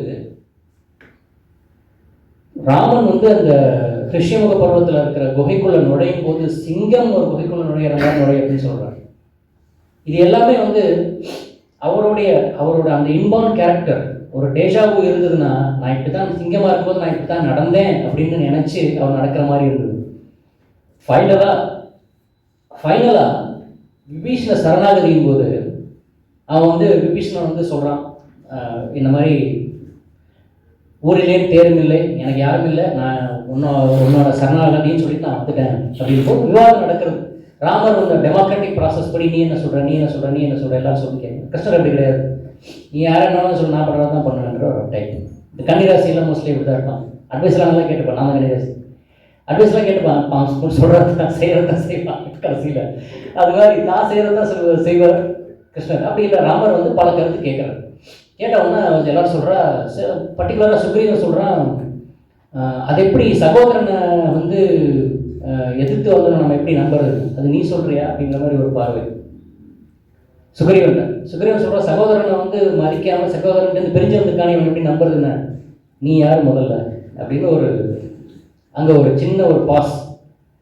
எனிவே அப்போ அது அடுத்து சொல்லும்போது பதில் சொல்லும்போது ராமர் சொல்கிறார், சுக்ரீவா நீ பயப்படாத, எனக்கு ஆபத்துன்னு வந்ததுன்னா எனக்கு எல்லாரையும் சம்ஹாரம் பண்ணுறதுக்கு ஆயுதமே தேவையில்லை, நகை நுனியே போதும் எனக்குங்கிறார்.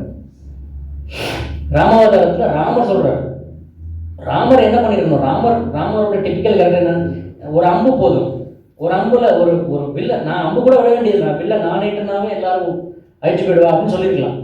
அவர் என்ன சொல்றாரு, தன் தேசாவும் அந்த ஒரு பழைய நினைப்பு அவருக்கு, அந்த யுகங்கள் கடந்த அந்த நினைப்பு, எப்போ நான் நரசிம்மதாரை எடுத்த நினைப்பு, கிருதயுகத்தில் எடுத்த நினைப்பு, துவாபரம் திரேதாயுகம் வரைக்கும் வந்து நகை நுண்ணியே போதும் எனக்கு அப்படின்னா என்ன அர்த்தம்னா, நான் தான் அந்த நரசிம்மன், ஞாபகம் வச்சுக்கோ, எனக்கு ஆயுதம்லாம் அவசியமே இல்லை, அதனால தான் நான் சர்வபிரகரண ஆயுதம் அப்படின்னு விஷ்ணு சஹஸ்ரநாமத்தில் வந்து சொல்கிறது என்ன தான் சொல்கிறேன் அப்படின்ற மாதிரி ஒரு தாற்பயம் உண்டு.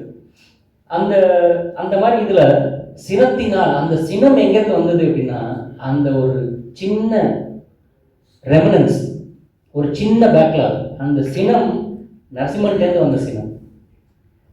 மனத்துக்கினியானே, மனத்துக்கினியானேன்னு நம்ம யாரை சொல்கிறோம் அப்படின்னா, இப்போ இந்த சக்கரை கலந்த பால் வந்து எப்படி இனிப்பாக இருக்குமோ அது மாதிரி நரசிம்ம அவதாரத்தை அனுபவிக்கிறவங்களுக்கு தெரியும். நரசிம்ம அவதாரத்தோட எசன்ஸே வந்து ஒரு பக்கம் கொடுமையாக ஹிரண்யனை வதைச்சாலும், இன்னொரு பக்கம் பிரகலாதனுக்கு அருள் பொழிஞ்ச அந்த கருணை கண்கள் அவருக்கு. இது எப்படி பூர்வாச்சாரிகள் எப்படி சொல்லுவா அப்படின்னா, ஒரு பக்கம் சிங்கங்கிறது வந்து பெண் சிங்கம் வந்து ஒரு பக்கம் குட்டிகளுக்கு பால் கொடுத்துக்கிட்டே விலங்குகளை வேட்டையாடும், விலங்குகளை வேட்டையாடுற அதே பெண் சிங்கம் தான் குட்டிகளுக்கு அன்பா பால் கொடுக்கும். அது மாதிரி தான் நரசிம்மன் ஒரு பக்கம் சம்ஹாரம் செஞ்சாலும் இன்னொரு பக்கம் பிரகலாதனுக்கு அன்பை வந்து அருளை வந்து கொட்டுறாரு, மேல மழையா கொட்டுறாரு. அந்த மாதிரி ஒரு மனத்துக்கு இனியானை, அந்த அவதாரத்தை பற்றி நினைக்கும் போதே மனசு இனிக்கும். அப்படிப்பட்ட ஒரு அவதாரம் தான் வந்து நரசிம்ம அவதாரம். இந்த மனத்துக்கு இனியானேன்னு அவர் சொல்றது அவ அனுபவிச்சு சொல்லியிருக்கான். இந்த மாதிரி பிரகலாதனுக்கு ஒரு முறை நீ வந்து அருள் புரிஞ்ச அந்த அந்த மனத்துக்கினியானே அப்படின்னு நரசிம்மர் கூட சொல்றா அப்படின்னு நம்ம நினைச்சுக்கலாம். அடுத்த பாசுரத்திலேயே இன்னும் தெளிவா, இன்னும் கொஞ்சம் சந்தேகமே இல்லாம கிள்ளி கலைந்தானேங்கிற வார்த்தை யூஸ் பண்றேன். கிள்றது எதுக்கு, எப்படி யூஸ் பண்ண முடியும்? அம்பை வச்சு கிள்ள முடியுமா? சக்கரத்தை வச்சு கிள்ள முடியுமா? கிள்றதுக்கு நகம் தான் வேணும். நகம்னாவே அது வந்து நரசிம்மரோட நகம் தான். கிள்ளி கலைந்தானேன்னு சொல்லிட்டாவே வேற யாருமே இல்லை. வெளிப்படையாவே கிள்ளி கலைந்தானே வந்து நரசிம்மர் தான். ஏன்னா அவன் அப்படிப்பட்ட வரம் தான் வாங்கியிருக்கான். ஆயுதத்தால மரணம் நேரக்கூடாதுன்னு வாங்கிட்டான். அதனால சக்கரத்தின் திறமையை, சக்கரத்தோட வலிமையை தன் நகங்கள்ல தேக்கி அந்த நகத்தினால அவன் சம்ஹாரம் பண்ணார். ஸோ கிள்ளி கலைந்தானேங்கிறது டவுட்டே வேண்டாம், அது வந்து நரசிம்மர் தான். இப்படி அடுத்த பாசுரங்களில் வந்து சங்கொடு சக்கரம் ஏந்தும் தடக்கையன், சங்கொடு சக்கரம் ஏந்தும் தடக்கையன், கைகளில் சக்கரம் வைத்திருக்கிறவன். கைகளில் சக்கரம் வைத்திருக்கிறவன் வந்து மேலோட்டமான ஒரு எக்ஸ்பிளிசிட் மெசேஜ் வந்து கையில் சக்கரம் வச்சிருக்கிறவர். கைக்குள்ள சக்கரத்தின் திறனை வைத்திருக்கிறவர் யார்? அது நரசிம்மம். சங்கொடு சக்கரம் ஏந்தும் தடக்கையன், சக்கரத்தின் வலிமையை, சக்கரத்தின் சக்தியை தன் கையில் வைத்திருந்த தடக்கையன் யார்? நரசிம்மராக தான் இருக்க முடியும். அதனால சங்கொடு சக்கரம் ஏந்தும் தடக்கையன், கையில் சக்கராயுதம் வச்சிருக்கிற விஷ்ணுவாகவும் இருக்கலாம், சக்கராயுதத்தின் சக்தியை தன் நகங்களில் வைத்திருந்த நரசிம்மராகவும் இருக்கலாம் அப்படின்னு நம்ம கற்பனை பண்ணிக்கிறோம். இந்த மாதிரி ஒரு அழகான கற்பனை தான் நமக்கு தேவை. ஏன்னா பக்திங்கிறது வந்து ஆழமாக போக போக போக போக இட்ஸ் நத்திங் பட் அட்டாச்மெண்ட். அந்த விஷயத்துல மற்ற ஆழ்வார்களுக்கெல்லாம் விட ஆண்டாளுக்கு ஒரு ஈஸியான ஒரு வழி என்னன்னா, அவளே ஒரு பெண் ஆயிட்டாள். பெண்ணானதுனால அந்த பாவம் வந்து அவளுக்கு ஆட்டோமேட்டிக்காக வந்துடுது. இப்போ திருமங்கை ஆழ்வார் எடுத்தோம்னா பரகால நாயகியா நினைச்சுண்டு, இப்போ நாகப்பட்டினம் சவுந்தரராஜ பெருமாள் கோயிலுக்கு போகும்போது அங்கே இருக்கிற பட்டர்கள் அவ்வளோ அழகாக சொல்லுவார், எக்ஸ்பிளைன் பண்ணுவார் அந்த பாடல். அவர் வந்து தன்னை பெண்ணா பாவிச்சு பாடல்கள் பாட வேண்டியது. நம்மாழ்வார் வந்து பராங்குஷ நாயகியா தன்னை பாவிச்சு பாட வேண்டியது. ஆண்டாளுக்கு அந்த அவசியமே இல்லை.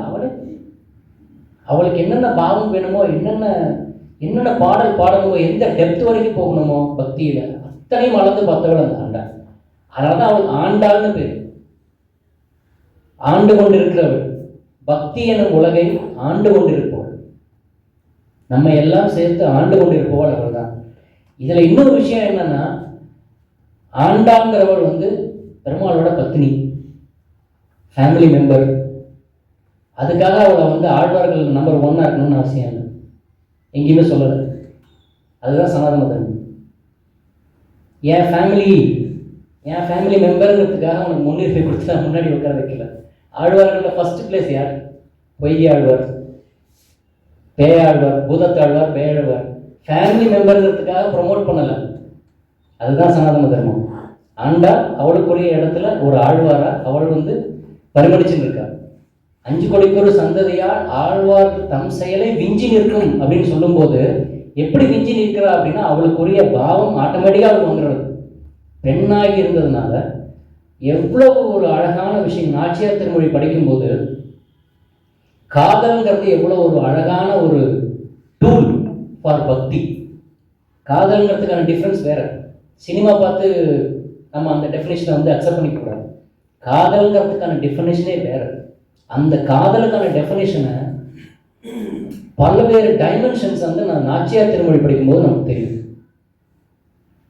அதனோட அல்டிமேட் எய்ம், அதனோட அந்த காதல்ங்கிறது ஒரு tool. Ultimate salvation, ultimate destination யார் அப்படின்னு அதுலேயே அவர் கிளியராக சொல்லிடுறார். அல்டிமேட் டெஸ்டினேஷன் இஸ் முக்தி, பெருமாள்.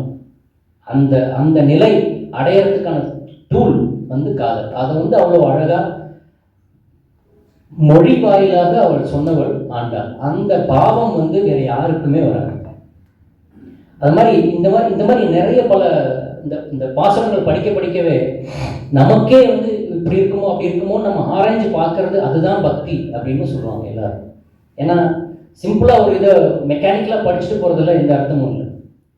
அதை வந்து அனுபவிக்கணும். அதனால தான் தலைப்பே வந்து அனுபவித்தன்னு போட்டிருக்கோம். அனுபவித்தன்னா இந்த வார்த்தை போடுறதுக்கு முன்னாடி அவை எவ்வளோ ஆராய்ச்சி இருக்கலாம், அவை எவ்வளோ ஆராய்ச்சி செஞ்சுருக்கலாம். அதில் பெஸ்ட்டான வார்த்தையை போட்டிருக்காங்க. இளஞ்சிங்கம் அப்படின்னா அந்த சிங்கம் வார்த்தையை அங்கே கொண்டு வரணும். கிள்ளி கலைஞான எதுகை முனைக்காக போட்ட மாதிரி இல்லை. எதுகை முனைக்காக பாடுறதுக்கு எத்தனையோ பேர் இருக்கா, இவ எதுகை முனைக்காக பாடினது இல்லை. எத்தனையோ வார்த்தைகள்ல அந்த வார்த்தை அந்த இடத்துல வரணும். அந்த அவதாரத்தில் அந்த நரசிம்மனை பற்றி பேசுறதுக்காக வார்த்தையை அந்த இடத்துல சூஸ் பண்ணி போட்டிருக்காங்க. அதே மாதிரி அடுத்த 16வதுலையும் அரைவரை மாயன் மணிவண்ணன் அப்படின்றான். இந்த மாயனும் நம்ம முன்னாடி பேசுன மாதிரி சேராத இரண்டை சேர்த்தவர். அந்த மாயம் யாருக்கு கை வந்தது அப்படின்னா நரசிம்மருக்கு மட்டும் கை வந்தது. அதில் அவர் வந்து தேர்ந்த கில்லாடின்னு சொல்லுவாங்க. அந்த மாதிரி அந்த மாயத்தில் தேர்ந்தவன் நரசிம்மன். அம்பரம் ஊடர் தூங்கி உலகளந்த பார்த்துட்டோம். உலக அளந்த அந்த கம்பரோட மேற்கோளையும் பார்த்துட்டோம். அளந்தது வானத்தையும் தாண்டி. அவர் கம்பர் என்ன சொல்றார்? வானத்தையும் தாண்டி வளர்ந்தது. அந்த நம்ம காணக்கூடிய நம்மளால நம்ம பர்செப்ஷனுக்கு உள்ள இருக்கிற universe, the universe that you can conceive possibly, அதுக்கு மேல என்ன இருந்ததுன்னு யாருக்கு தெரியும்? அதுக்கு மேலேயும் இந்த சிங்கம் வளர்ந்திருக்க கூடும். இந்த சிங்க அவதாரம் அதற்கு மேலே வளர்ந்திருக்க கூடும். அதை யார் பார்த்து சொல்ல முடியும்? It's beyond the possible conceivable universe அப்படின்னு சொல்றார். அதே மாதிரிதான் இவ்வளவு சொல்றார். அம்பரம் ஊட அறுத்தோங்கி உலகளந்தாங்கிறார். அவர் சொன்ன மாதிரி ககன முட்டை கிழிந்தது மேலும் கீழும் அப்படின்றார். அது மாதிரிதான் எதுவும் அம்பரம் ஊட அறுத்தோங்கி, அது எங்க போச்சுன்னே தெரியல. அந்த அடுத்து ஓங்கி உலகளந்தவன் யாரு? திரிவிக்ரமன். ஆனா எனக்கு நரசிம்மனும் அந்த மாதிரி இருந்திருக்கான் அப்படின்னு தோன்றது அப்படின்னு ஆண்டாள் சொல்ற மாதிரி தெரியும். செற்றாருக்கு வெப்பம் கொடுக்கும் 20வது பாசுரம் 33. செற்றாருக்கு வெப்பம் கொடுக்கும். நம்ம இதை பார்த்தோம். தபன இந்து அக்னி நயனக சோம சூரியாக்னி லோச்சன அப்படின்னு பார்த்தோம். சோம சூரியாக்னின்னா ஒரு பக்கம் சந்திரன், ஒரு பக்கம் சூரியன், இன்னொரு பக்கம் அக்னி. சோம சூரியாக்னி லோச்சன வெப்பம் கொடுக்கும். எரிமலையாய் இரணியனுக்கு அனல் தந்து அதே சமயம் பனிவரையாய் பாலகனுக்கு அருள் தந்தார். ஒரே சமயத்துல வெப்பமாகவும் இருக்க முடியும், குளிர்ச்சியாகவும் இருக்க முடியும். இந்த மாயம் யாரு? செற்றாருக்கு வெப்பம், சிஸ்டருக்கு அருள் தன்மை. இது ரெண்டுமே சேர்ந்தது, சேர்க்கக்கூடியது நரசிம்மருக்கு மட்டும்தான் கைவிடும். அந்த செற்றாருக்கு வெப்பம் கொடுப்பது ஹிரண்யனுக்கு அன்னைக்கு கொடுத்த வெப்பம். ஊற்றமுடையாய் பெரியாய்.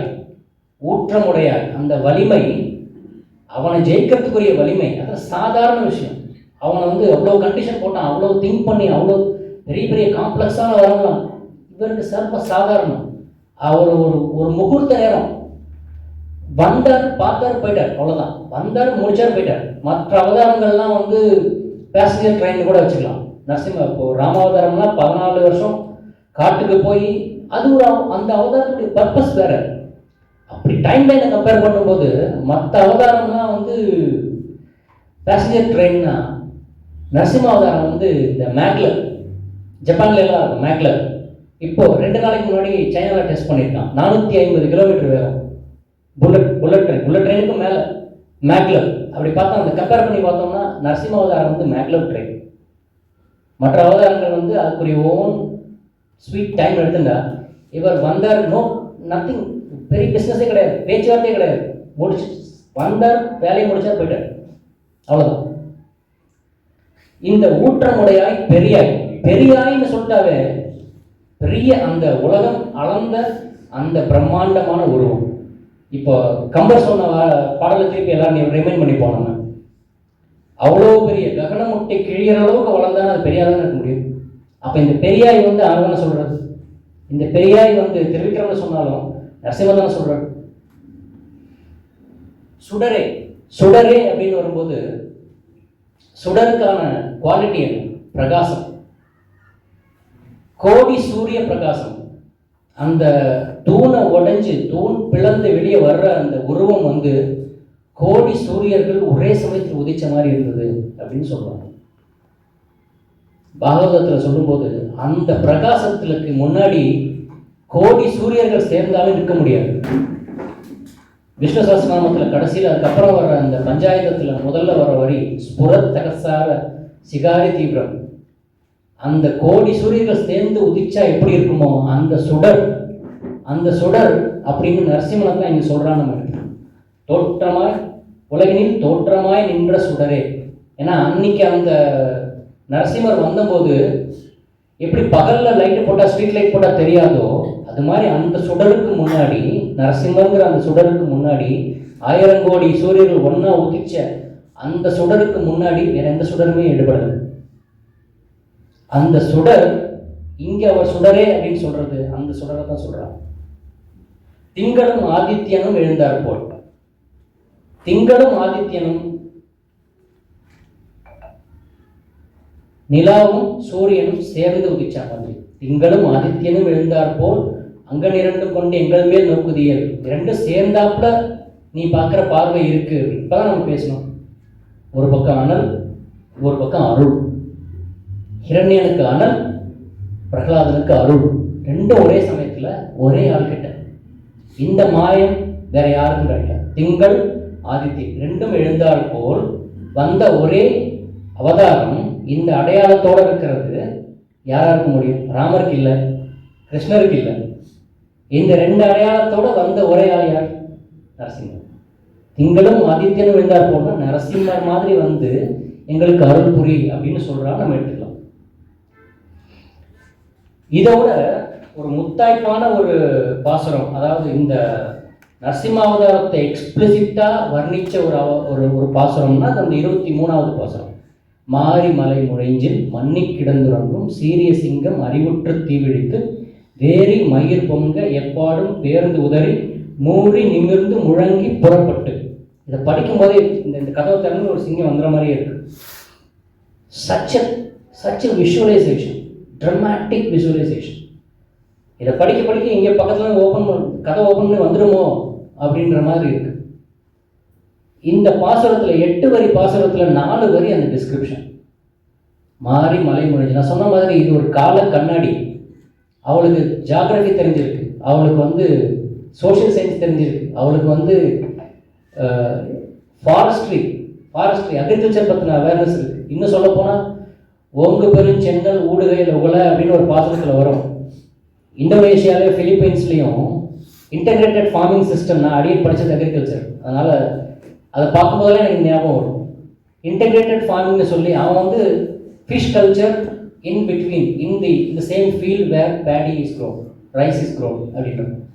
இதை வந்து எத்தனையோ வருஷங்களுக்கு முன்னாடி அண்டாளி இருக்கு. ஓங்கு பெருஞ்சென்னல் ஊடுகையில் உபல. ஓங்கு பெருஞ்சென்னல் ஏன் ஓங்கு பெருஞ்சென்னல் விட்டாங்க நான் சொன்னான்னா, மீன் வளர்றதுக்கு கொஞ்சம் தண்ணி தேவை. அதுக்கேற்ற மாதிரி இந்த ரைஸ் வெரைட்டி ஹைட்டாக இருக்கும். நம்ம நார்மலாக பார்க்குற இடங்கள்ல வந்து கொஞ்சம் ஷார்ட் வெரைட்டிஸ் இருக்கும். அது வந்து ஈஸியாக அறுக்கிறதுக்கு உதவும், அந்த மாதிரி அந்த அறுவடை பண்ணுறதுக்கு உதவும் அப்படிங்கிற மாதிரி ஒரு பர்பஸ்க்காக அவன் வந்து அந்த அந்த அந்த வெரைட்டியை உருவாக்கும் போது அந்த மாதிரி ஷார்ட்டை உருவாக்கும். பட் இப்போ சொல்கிறது என்னென்னா, அந்த ஓங்கு பெருஞ்சென்னல் ஷீ இஸ் அ ஜெனடிஸ்ட். ப்ரீடிங் தெரிஞ்சிருக்கு அவளுக்கு. அக்ரிகல்ச்சரில் ப்ரீடிங் சயின்ஸ் தெரிஞ்சிருக்கு அவளுக்கு. ஓங்கு பெருஞ்சென்னல் அந்த ஹைட்டாக இருந்தால் தான் வாட்டர் காலம் இருக்கும், அதில் மீன்கள் வர முடியும். இதைத்தான் இன்னைக்கு இன்டெகிரேட்டட் ஃபார்மிங் சிஸ்டம்னு சொல்கிறாங்க. IRRI, International Rice Research Institute, பிலிப்பைன்ஸில் சர்வதேச நெல் ஆராய்ச்சி நிலையம், அவங்க சொல்கிறாங்க. இந்த மாதிரி அதில் சயின்ஸும் இருக்குது. திங்களும் ஆதித்யனும் எழுந்தார் போல், அதே மாதிரி வெள்ளி எழுந்து வியாழன் முடங்கிட்டுன்னு சொல்லும்போது ஆஸ்ட்ரானமி சொல்கிறாங்க. ஆஸ்ட்ரானமி வந்துருந்தாங்க, ஃபிசிக்ஸ், ஆஸ்ட்ரோஃபிசிக்ஸ். இந்த மாரிமலை முழைஞ்சல் பாசனத்தில் அவளுக்கு ஃபாரஸ்ட்ரி, அந்த ஃபாரஸ்ட்டில் இருக்கிற ஈகோசிஸ்டம் அவளுக்கு தெரிஞ்சிருக்கு. ஈகோசிஸ்டத்தில் ஒவ்வொரு பிராணியும் எப்படி பிஹேவ் பண்ணும், அந்த லைஃப் சைக்கிள் முழுக்க அவளுக்கு தெரிஞ்சிருக்கு. அந்த சிங்கம் வந்து ஒரு சிங்கம் தன்னோட லைஃப்பில் ஒரு 4-5 மாதங்கள் வந்து வேட்டையாட முடியாமல் மழை பெஞ்சுட்டு இருக்கும்போது குகையில் ரெஸ்ட் எடுத்துட்டு இருக்கு. மாரிமலை முழைஞ்சில் மண்ணி கிடந்துறங்கும் அப்படின்னா அது வந்து அதனோட ஆசுவாசப்படுத்திக்கிறதுக்காக தன்னோட நினைவெல்லாம் அடக்கி அந்த இடத்துல தூங்கிட்டு இருக்கு. மண்ணி கிடந்து உறங்கும் சீரிய சிங்கம். சீரிய சிங்கம்னாலே தெரிஞ்சு போச்சு, அது வந்து நரசிம்மன் தான். அறிவுற்று அப்படின்னா எதுக்கு தூங்கிட்டு இருக்கும்போது நமக்கு சென்சஸ் தெரியாது. நம்ம தூங்கிட்டு இருக்கும்போது நம்ம என்ன நடக்குதுன்னு நமக்கு தெரியாது. அறிவுற்றுங்கிறது விழிப்புணர்வுன்னு எடுத்துக்கலாம். ரெண்டாவது அறிவுற்றுன்னு இந்த இடத்துல ஒரு சின்ன இந்த நரசிம்மாவதாரத்தில் நடந்தப்போ அந்த ரிமைண்ட் பண்ணாம பிரகலாதன் ரிமைண்ட் பண்ண, எங்கும் உள்ளான் அப்படின்னா எங்கும், ஓகே அதான் கீவேர்டு. எங்கும் அப்படின்னா ஒரு தடவை நான் எல்லா இடத்துலையும் நிறைஞ்சிருக்கேன்னு ரிமைண்டர், செல்ஃப் ரிமைண்டர். அதுதான் அந்த அறிவுற்று. அந்த சிங்கத்துக்கு எப்படி ஓகே மழைக்காலம் முடிஞ்சாச்சு நான் எழுந்துக்கணும் அப்படின்னு அந்த census, when it regains the senses, அது மாதிரி நரசிம்ம அவதாரத்தில் எங்கும் அப்படிங்கிற வார்த்தையை பிரகலாதன் சொன்ன உடனே he himself got such a reminder, self reminder மாதிரி. எஸ், ஐ ஆம் omnipresent அப்படின்னு அந்த அறிவுற்றுங்கிறதுக்கான ஒரு என்கிரிப்டட், ஒரு டிகிரிப்டட் மெசேஜ் என்ன இலக்கம் என்னவா இருக்க முடியும்னா, அறிவுற்றுங்கிறது regaining the senses, putting a self reminder that yes, it's time to wake up, it's time for me to fill each and every thing in the world, in the universe அப்படின்னு our self reminder கொடுத்துட்ட மாதிரி இந்த அறிவுற்றுங்கிறது இந்த சிங்கத்துக்கு எப்படி நடக்கிறதோ அந்த மாதிரி நரசிம்ம அவதாரத்தில் தனக்குத்தானே ஒரு செல்ஃப் ரிமைண்டர் வச்சுருக்காரு அப்படின்னு சொல்கிறாங்க. வேரி மயிர் பொங்க எப்பாடும் பேருந்து உதறி, அந்த அழகாக ஷேக் பண்ணுறது நேஷனல் ஜியோகிராஃபிக்லாம் அழகாக பார்த்தோம்னா தெரியும். அதனோட மெஜஸ்டிக் அப்பியரன்ஸ், அந்த சிங்கத்தை பார்த்தாவே ஒரு கூஸ்பம்ஸ். இப்போ என்னோட அடியனோட ஊர் நாமக்கல்ல யார் இத்தனை பேர் போயிருக்கேன்னு தெரியாது. அங்கே லக்ஷ்மி நரசிம்மர் அவரை பார்க்கும்போது தெரியும். அவர் படியெல்லாம் ஏறி மலைக்குள்ள தான் அவரோட சன்னதி. அவர் அந்த படி வச்சிருக்கிறதுக்கான தாற்பயமே அதுதான். நீ பல படிகளை கடந்தாகணும், பல படிகளை கடந்து தான் என்னை அடையணுங்கிறதுக்கான அடையாளமும் என்னமோ தெரியல. அதே மாதிரி அந்த மலை குகைக்கு உள்ள வச்சுருக்காரு. மலை குகைக்கு உள்ள அப்படின்னா நீ தேடணும், அவ்வளோ சீக்கிரம் கிடைக்காது. நீ வந்து எஃபர்ட் போடணும். எஃபர்ட் போட்டு மேலே ஏறி வந்து குகைக்குள்ள வந்தேன்னா நான் இருக்கேன், தெளிவாக காமிச்சு கொடுக்குறேன். அந்த படி ஏறி மேலே போய் அவர் சேவிக்கிறது ஒரு அழகு. கீழே இருந்து நம்ம பார்த்தோம் அப்படின்னா அவர் உட்காந்துருக்கிற தோரணை, நான் இன்னைக்கு சொல்கிறத பார்த்து ஒரு 2 பேராவது நீங்கள் நான் கொடுப்போம் போய் சேவிங்க, உங்களுக்கே தெரியாது. அவர் உட்காந்துருக்கிற தோரணையை ஒரு பக்கம் ஒரு சுகாசனத்தில் காலை மடித்து ஒரு காலை கீழே வச்சு கை இந்த தொடை மேலே வச்சு அவர் பார்க்குறது, என்னடா இப்போ இந்த என்ன பண்ணிட்டு இருக்க, என்ன நடக்கிறதுங்க அப்படின்னு மிரட்டுற மாதிரி. மிரட்டுறது கூட இல்லை, அது ஒரு ஒரு பயம் கலந்த மரியாதை, மரியாதை கலந்த பயம், பயம் மரியாதை கலந்த பயம். அப்படி பார்த்து என்னடா நடக்கிறதுங்க அப்படின்ற மாதிரி அடியனுக்கு பல இடங்களில் தோணும். அப்படி போய் கட்டி பிடிச்சிக்கலாங்கிற மாதிரிலாம் ஒரு அந்த மாதிரி ஒரு அனுபவிக்கணும் அந்த அந்த மூர்த்தியை. அந்த அளவுக்கு ஒரு அழகான சேவை அவர் கொடுப்பார். யாராவது பிளான் இருந்தால் கண்டிப்பாக சவுத் பக்கம் போகிறதா இருந்தால் கண்டிப்பாக நாமக்கல் போய் செஞ்சுட்டோம். இந்த மாதிரி மூறி நிமிர்ந்து முழங்கி புறப்பட்டு அந்த ஆவேசம், அந்த குரல், அந்த நரசிம்மாவதாரத்தில் நிகழ்ந்தப்போ நிகழ்ந்த அந்த ஒலி 7 உலகங்களை தாண்டி ஒலிச்சது அப்படின்னு கம்பர் சொல்லுவார். அந்த ஒலியோட அதிர்வு 7 உலகங்களையும் தாக்கித்து அப்படின்னா அதுதான் இந்த மூறி நிமிர்ந்து முழங்கி புறப்பட்டு அப்படின்னா. ஒவ்வொரு வார்த்தையும் செதுக்கின வார்த்தைகள். நீங்கள் பார்த்தீங்கன்னா இது சும்மா இந்த தெலுங்கு டப்பிங் பாட்டெலாம் வர மாதிரி ஃபீல் பண்ணுற வார்த்தைகள் கிடையாது. ஒவ்வொரு வார்த்தையும் செதுக்கின வார்த்தைகள். மூறி நிமிர்ந்து அந்த இதை எப்படி டிஸ்கிரைப் பண்ணுறதுனே தெரியல. இதுக்கு ஒரு ஈக்குவலண்ட் இங்கிலீஷ் வேர்டு இருக்கானா? இல்லை. மூறி நிமிர்ந்துன்னா இதுக்கப்புறம் நிமிர்றதுக்கு எதுவுமே இல்லை. அந்த நிமிர்தலுக்கு மேலே வேற யாராலையும் நிமிர முடியாது. வேற யார் நிமிர்ந்தாலும் அந்த சிங்கம் நிமிர்ற மாதிரி இருக்காது. மூறி நிமிர்ந்து முழங்கி புறப்பட்டு அதுக்கப்புறம் போதரமா போலே நீ பூவை பூவண்ணா. ஏன் இவ்வளவு சொல்லிட்டு பூவண்ணா அப்படிங்கிறா. ஒரு பக்கம் ஆக்ரோஷமான சிங்கத்தை பத்தி பேசிட்டு அடுத்த லைன்லயே பூவண்ணா அப்படிங்கிறா. ஒரு சிங்கம் பூ மாதிரி மென்மையா இருக்க முடியுமா? சிங்கத்தை பத்தி பேசி டிஸ்கிரைப் பண்ணிட்டு அடுத்த வார்த்தையை அதுக்கு கான்ட்ராஸ்டா போடுறான். பூவண்ணா கான்ட்ராஸ்டா பல விஷயங்கள் நம்ம பார்த்துருக்கோம். ஆக்சிமோரன் நிறைய விஷயங்கள் கேள்விப்பட்டிருக்கோம். இந்த ஆனஸ்ட் பாலிட்டிஷியன்ஸ் இதெல்லாமே ஆக்சிமோரன் தான். ஒபீடியன்ட் சன், டாக்டர் இதெல்லாமே ஆக்சிமோரன் தான். ஒபீடியன்ட் ஸ்டூடெண்ட் இதெல்லாமே ஆக்சிமோரன் தான். அது மாதிரி ஒரு ஆக்சிமோரன் மாதிரி தனக்குள்ளேயே இந்த வேறுபாடு இருக்கிற ஒரு ஆக்ரோஷமான சிங்கம் அதே சமயம் பூ மாதிரி மென்மையா இருக்கு. ஆக்ரோஷம் யாருக்கு? ஹிரண்யனுக்கு. பூ மாதிரி யாருக்கு இருந்தார்? பிரகலாதனுக்கு இருந்தார். மூறி நிமிர்ந்து முழங்கி புறப்பட்ட சிங்கம் பூவண்ணனா மாதிரி எனக்கு அருள் பண்ணு, பூ மாதிரி வந்து அருள் பண்ணு அப்படின்னு சொல்றான். அந்த மாதிரி அருள் பண்ணவர் வேற யாரா இருக்க முடியும்? நரசிம்மரா மட்டும்தான் இருக்க முடியும். வேற யாருக்குமே அந்த அந்த குவாலிட்டிஸ் வந்து இந்த சேர்க்க முடியாத விஷயங்கள் சேருவது வந்து நரசிம்மனுக்கு மட்டும்தான் முடியும். ஸோ இவ்வளவு நம்ம பார்த்தோம். இந்த முத்தாய்ப்பான இந்த மாரிமலை நுழைஞ்சு இவ்வளோ தூரம் இந்த பாசுரங்கள்ல இன்னும் இதில் பார்த்தீங்கன்னா நாச்சியார் திருமொழியில் பார்த்தீங்கன்னா கோளரி மாதவன் அப்படின்னு சொல்லுவார். ஸோ அதெல்லாமே எக்ஸ்பிளிசிட்லி மீனிங் நரசிம்ம அவதாரம். இந்த திருப்பாவையில் இத்தனை விஷயங்கள் நம்ம விவாதத்துக்கு எடுத்துட்டாலும் இந்த மாரிமலை நுழைஞ்சில் வந்து நான் சொன்ன மாதிரி ஐசிங் ஆன் த தத்தியோனம், ஐசிங் ஆன் த கேக் நான் சொல்லலாம், ஐசிங் ஆன் த தத்தியோனம்.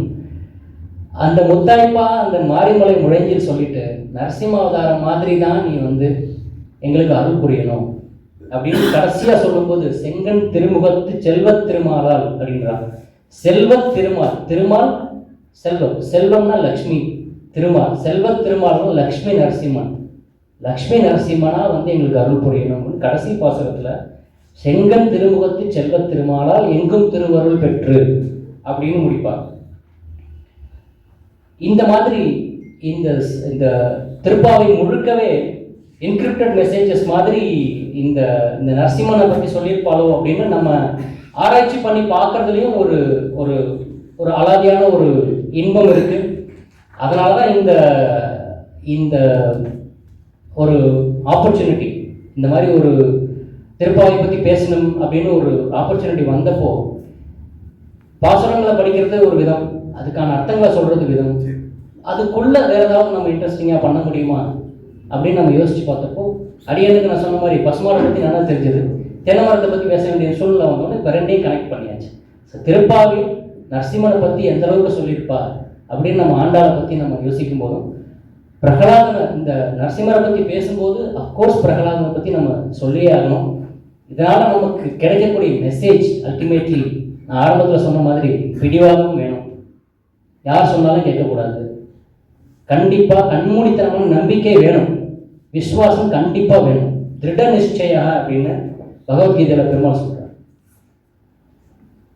திருட நிச்சயனா யார் இருக்கானோ அவன் தான் எனக்கு மிகவும் பிடித்தவன் அப்படின்னு அழகாக சொல்கிறார். அது மாதிரி திருட நிச்சயங்கிற அந்த கருவிலே திருவுடைய பிரகலாதன் மாதிரி, ஆண்டாள் மாதிரி, துருவன் மாதிரி அந்த குவாலிட்டியில் கோடியில் ஒரு பங்காவது நமக்கு வேணும் அப்படின்னு நம்மளுக்கு நாமளே ரிமைண்ட் பண்ணிக்கக்கூடிய ஒரு ஆப்பர்ச்சுனிட்டி ஒவ்வொரு வருஷமும் நமக்கு வர்றது.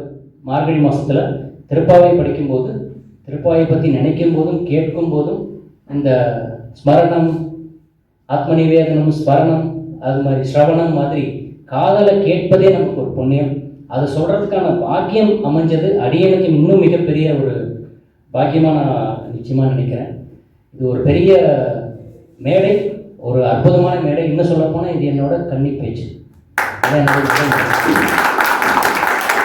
பல முறை மேடை ஏறி இருக்கேன். ஆனால் ஆன்மீக விஷயங்களில் கோர்ஸ் யூடியூப் சேனலில் அது பேசினது அது வேற. அது நிறுத்தி நிறுத்தி பல டேக் வாங்கி பேசினேன். ஆனால் இப்படி ஒரு மேடையில் இவ்வளவு குளிரையும் பொருட்படுத்தாமல் இவ்வளவு சிரமங்களுக்கு இடையிலையும் ஒரு வீக் டேல ஈவினிங்கில் வந்து நைட் ஆகிடுது. இப்போ ஆல்மோஸ்ட் எங்களுக்கே குளிர் தாங்க முடியல. இவ்வளவு ஈவினிங்லேயே வந்து பொறுமையாக கேட்டு அடியனுக்கு வந்து ஒரு பெரிய பாக்கியத்தை கொடுத்ததுக்காக எத்தனை பேருக்கும் இங்கே வந்திருக்கிற அத்தனை பேருக்கும் நான் நமஸ்காரம்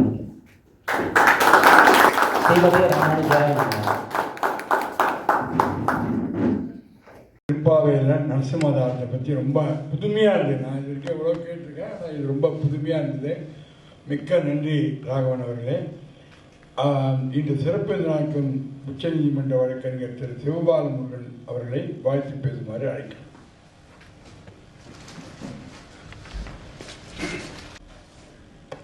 அனைவருக்கும் மாலை வணக்கம். நான் இப்போ வர்றப்ப என்னோட ஐபேடில் அந்த திருப்பாவையை டவுன்லோட் பண்ணி அந்த 30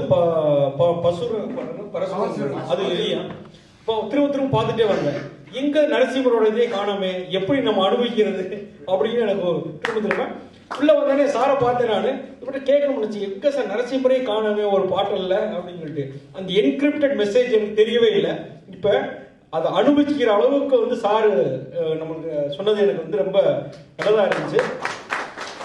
இன்னொரு விஷயம் சொன்னாங்க, அதையும் என்னால் கோரிலேட் பண்ண முடிஞ்சுச்சு. ஒரு மரம் இருக்கு, ஒரு மாடு இருக்கு.